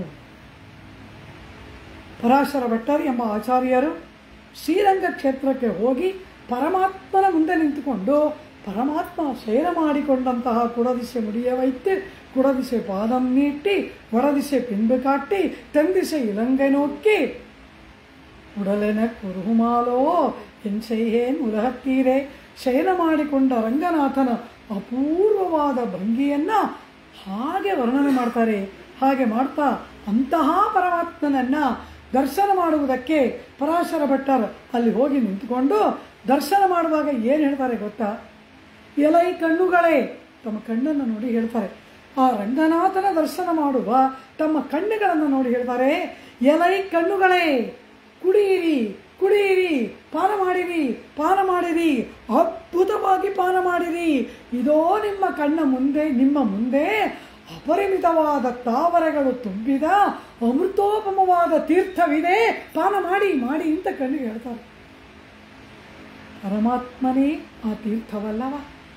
ಏ ಕಣ್ಣುಗಳೇ ಅದನನ್ನು ಪಾನ ಮಾಡಿರಿ. ಪಿಬನಯನ ಪುರಸ್ಥೆ ರಂಗ ದುರ್ಯಾಭಿಧಾನಂ ಸ್ಥಿತಮಿವ ಪರಿಫುಲ್ಲತ್ ಪುಂಡರೀಕಂ ತಟಾಕಂ. ಶ್ರೀರಂಗರಾಜ ಸ್ತವದಲ್ಲಿ ಅದ್ಭುತವಾದ ಪರಾಶರ ಭಟ್ಟರ ಅನುಭವ. ಹೀಗೆ ಪರಮಾತ್ಮನೇ ತೀರ್ಥವಲ್ಲವ? ಶಮೆ ಮುಷಿ ಭುಜವೀಚಿ ವ್ಯಾಕುಲೆ ಅಗಾಧ ಮಾರ್ಗ ಅಂತಾರೆ ಕುಲಶೇಖರ ಆಳ್ವಾರ್. ಅಗಾಧವಾಗಿ ಮುಳುಗಿ ಹೋಗ್ಬಿಟ್ಟಿದ್ದೀವಿ. ಮೊಸಳೆ, ತಿಮಿಂಗಿಲ, ಏನೇನೆಲ್ಲ ಇದೆ ಈ ಸಂಸಾರ ಸಾಗರದಲ್ಲಿ. ಇಂತಹ ಮೇಲೆ ಎದ್ದು ಬರೋಕ್ಕೆ ಆಗದೆ ಇರುವ ಸಾಗರದಲ್ಲಿ ಮುಳುಗಿ ಹೋಗ್ಬಿಟ್ಟಿದ್ದೀವಲ್ಲ ನಾವು. ಹೀಗೆ ಮುಳುಗಿದಾಗ ಆ ಸಾಗರದ ತೀರ್ಥವೇ ಶೀತಲವಾಗಿ ನಮಗೆ ಅಮೃತೋಪಮವಾಗಿ ಆಗೋದು ಯಾವಾಗ ಅಂದರೆ ಪರಮಾತ್ಮನ ನಾಮಸ್ಮರಣೆಯಿಂದ. ಹಾಗೆ ಆ ಪರಮಾತ್ಮನೇ ನಮಗೆ ತೀರ್ಥ. ಅಂತಹ ಪರಮಾತ್ಮನಾದ ತೀರ್ಥದಲ್ಲಿ ನೀರಾಡ ಒಂದಾಗಿ ಕೂಡುವುದಕ್ಕೆ ಪೋದುಮಿನೋ, ಬರಲು ಇಚ್ಛೆ ಉಳ್ಳವರೆಲ್ಲ ಬನ್ನಿ ಅಂತಾರೆ. ಎಲ್ಲರೂ ಬನ್ನಿ ಅಂದಿಲ್ಲ. ಕಾರಣ ಏನು? ಪರಮಾತ್ಮನ ವಿಷಯದಲ್ಲಿ ಆಸಕ್ತಿ ಬೇಕು, ಇಚ್ಛೆ ಬೇಕು. ಯಾರ್ಯಾರನ್ನೋ ಕರೆದ್ರೆ ಇಲ್ಲಿ ಬಂದು ಕೂತ್ಕೊಳ್ಳಿ ಅಂತ ಬರೋಲ್ಲ. ಪರಮಾತ್ಮನ ಸಂಕಲ್ಪ ಇರಬೇಕು, ಪರಮಾತ್ಮನ ಕೃಪೆ ಇರಬೇಕು. ಪರಮಾತ್ಮನ ಮೇಲೆ ಆಸೆ ಇದ್ದವರು ಮಾತ್ರ ಇಲ್ಲಿ ಬಂದು ಹೀಗೆ ಕುಳಿತುಕೊಳ್ಳುವುದಕ್ಕೆ ಸಾಧ್ಯ. ಏನು ಬೇಕು? ಒಂದು 3 ದಿನ ಸ್ವರ್ಗದಲ್ಲಿದ್ದು ವಾಪಸ್ ಬರೋಕ್ಕೆ ಎಷ್ಟೆಷ್ಟೆಲ್ಲ ಕಷ್ಟಪಟ್ಟು ಯಜ್ಞಯಾಗ ಮಾಡಬೇಕು. ಪುಣ್ಯ ಮುಗಿದೋಗಿದ ತಕ್ಷಣ ಇಂದ್ರ ಕೆಳಗಡೆ ತಳ್ತಾನೆ. ಪುಣ್ಯ ಇರೋವರೆಗೂ ಅಲ್ಲಿ, ಪುಣ್ಯ ಮುಗಿದ ಕೂಡಲೇ ಈ ಲೋಕಕ್ಕೆ ಬರಲೇಬೇಕು. ಕ್ಷೀಣೆ ಪುಣ್ಯೆ ಮರ್ತ್ಯಲೋಕಂ ವಿಶಂತಿ ಗೀತೆಯಲ್ಲಿ ಕೃಷ್ಣ ಹೇಳ್ತಾನೆ. ಆದರೆ ಎಂದೂ ಹಿಂತಿರುಗಿ ಬಾರದ ಬ್ರಹ್ಮಾನಂದ ಲೋಕದಲ್ಲಿ ಶಾಶ್ವತವಾಗಿರಬೇಕಾದ್ರೆ ಯಾವ ಯಜ್ಞ ಮಾಡಬೇಕು, ಏನು ತಪಸ್ ಮಾಡಬೇಕು, ಯಾವ ಯಾತ್ರೆ ಮಾಡಬೇಕು, ಏನೇನು ಮಾಡಬೇಕು, ಏನು ಬೇಡ, ಇಚ್ಛೆ ಇದ್ದರೆ ಸಾಕು. ಪೋದುವೀರ್ ಪೋದುಮಿನ ಗೋದೆ, ತಾಯಿ ಗೋದೆ ಹೇಳ್ತಾಳೆ, ನಿನಗಿಷ್ಟವಿದ್ದರೆ ಸಾಕು. ಪರಮಾತ್ಮ ಅದನ್ನು ಮಾತ್ರ ನೋಡ್ತಾನೆ. ನನ್ನ ಮೇಲೆ ಆಸೆ ಇದೆಯಾ, ನನ್ನ ಮೇಲೆ ಪ್ರೇಮ ಇದೆಯಾ, ನಿನ್ನೆ ನಾನು ಕರ್ಕೊಂಡು ಹೋಗ್ಬಿಡ್ತೀನಿ. ಇಚ್ಛೆ ಮಾತ್ರವನ್ನೇ ನೋಡಿ ಅಂಗೀಕಾರ ಮಾಡುವ ಕರುಣಾಳುವಾದ ಆ ಪರಮಾತ್ಮನಿಗೆ ಸೇರುವುದಕ್ಕೆ ಬೇಕಾದದ್ದು ಇಚ್ಛೆ. ಇಚ್ಛೆ ಉಳ್ಳವರು ಬನ್ನಿರಿ ಅಂತಾಳೆ. ಹೀಗೆ ನೀರಾಡ ಪೋದುವೀರ್ ಪೋದುಮಿನೋ ನೇರಿಳೆಯೀರ್. ನೇರಿಳೆಯೀರ್ ವಿಶೇಷ ಆಭರಣಗಳಿಂದ ಅಲಂಕರಿಸಲ್ಪಟ್ಟವರೇ. ಏನು ಆಭರಣ ಇದೆ ಗೋಪಿಕೆಯರಿಗೆ? ಇವರೆಲ್ಲ ಹಸು ಕರು ದನದ ಮುಂದೆ ಹೋಗೋರು. ಇವ್ರ ಹತ್ರ ಏನಿದೆ? ಒಂದು 4 ಮೊಸರಿನ ಗಡಿಗೆ, ಒಂದು ಕುಕ್ಕೆ. ಇದು ಏನು ಆಭರಣ ಇವರಿಗೆ ಎಂದರು. ಯಾವಾಗ ಆಂಡಾಳ್ ಕೃಷ್ಣಾನುಭವ ಅಂತ ಹೇಳಿದ್ಲೋ ಆ ಕೂಡಲೇ ಇವರ ಮೈ ರೋಮಾಂಚನವಾಯಿತು, ಕಣ್ಣಲ್ಲಿ ಆನಂದ ಬಾಷ್ಪ ಏರ್ಪಟ್ಟಿತು. ಆಹ್ಲಾದ ಶೀತ್ರನೇತ್ರಾಂಬು ಪುಳಕೀಕೃತ ಗಾತ್ರವಾನಿ ಸದಾ ಪರಗುಣಾವಿಷ್ಟ ದ್ರಷ್ಟವ್ಯ ಸರ್ವದೇಹಿಭಿ ಎಂಬುದಾಗಿ ಕೃಷ್ಣ ಅಂತ ಕೇಳಿದ ಕೂಡಲೇ ಕಣ್ಣಲ್ಲಿ ಆನಂದ ಬಾಷ್ಪ, ಮೈಯೆಲ್ಲ ರೋಮಾಂಚನಗೊಂಡು ಆ ಕೃಷ್ಣ ಸ್ಮರಣೆಯಲ್ಲಿ ಮುಳುಗಿ ಬಿಟ್ರಲ್ಲ, ಅದೇ ಇವರಿಗೆ ವಿಶೇಷ ಆಭರಣ. ಇಂಥ ಭಕ್ತನನ್ನು ನೋಡೋದಕ್ಕೆ ಪರಮಾತ್ಮನೂ ಆಸೆ ಪಡ್ತಾನಂತ. ಅದು ಮಾತ್ರವಾ? ಶ್ರೀಮದ್ ಭಾಗವತದಲ್ಲಿ ನಾವು ಕೇಳಿದ್ದೀವಿ, ಕಿವಿಗೆ ತೊಟ್ಕೊಳ್ಳೋದನ್ನು ಮೂಗಲ್ಲಿ ಹಾಕ್ಕೊಳ್ತಾರೆ, ಒಡ್ಯಾಣವನ್ನು ತೆಗೆದುಕೊಂಡು ಕಾಲಿಗೆ ಹಾಕ್ಕೊಡ್ತಾರೆ. ಕೃಷ್ಣಾನುಭವ ಅಂದ ಕೂಡಲೇ ಮೈ ಮರೆತು ಆಭರಣಗಳನ್ನೆಲ್ಲ ತಪ್ಪು ತಪ್ಪಾಗಿ ಧರಿಸಿಕೊಂಡು ಓಡಿ ಬರ್ತಾರಲ್ಲ, ಆ ತಪ್ಪು ತಪ್ಪಾದ ಆಭರಣವೇ ಇವರಿಗೆ ಅಲಂಕಾರ. ಕಾರಣ ಅದರ ಹಿಂದೆ ಇರುವುದು ಕೃಷ್ಣನನ್ನು ಪಡೆಯುವ ತ್ವರೆ. ಅಂತಹ ಆಭರಣಗಳಿಂದ ಅಲಂಕರಿಸಲ್ಪಟ್ಟವರೇ. ನೀರಾಡ ಪೋದುವೀರ್ ಪೋದುಮಿನೋ ನೇರಿಳೆಯೀರ್ ಎಂಬುದಾಗಿ ಆಂಡಾಳ್ ಆ ಗೋಪಕನ್ನಿಕೆಯರನ್ನ ವಿಶೇಷವಾಗಿ ಕರೀತಾಳೆ.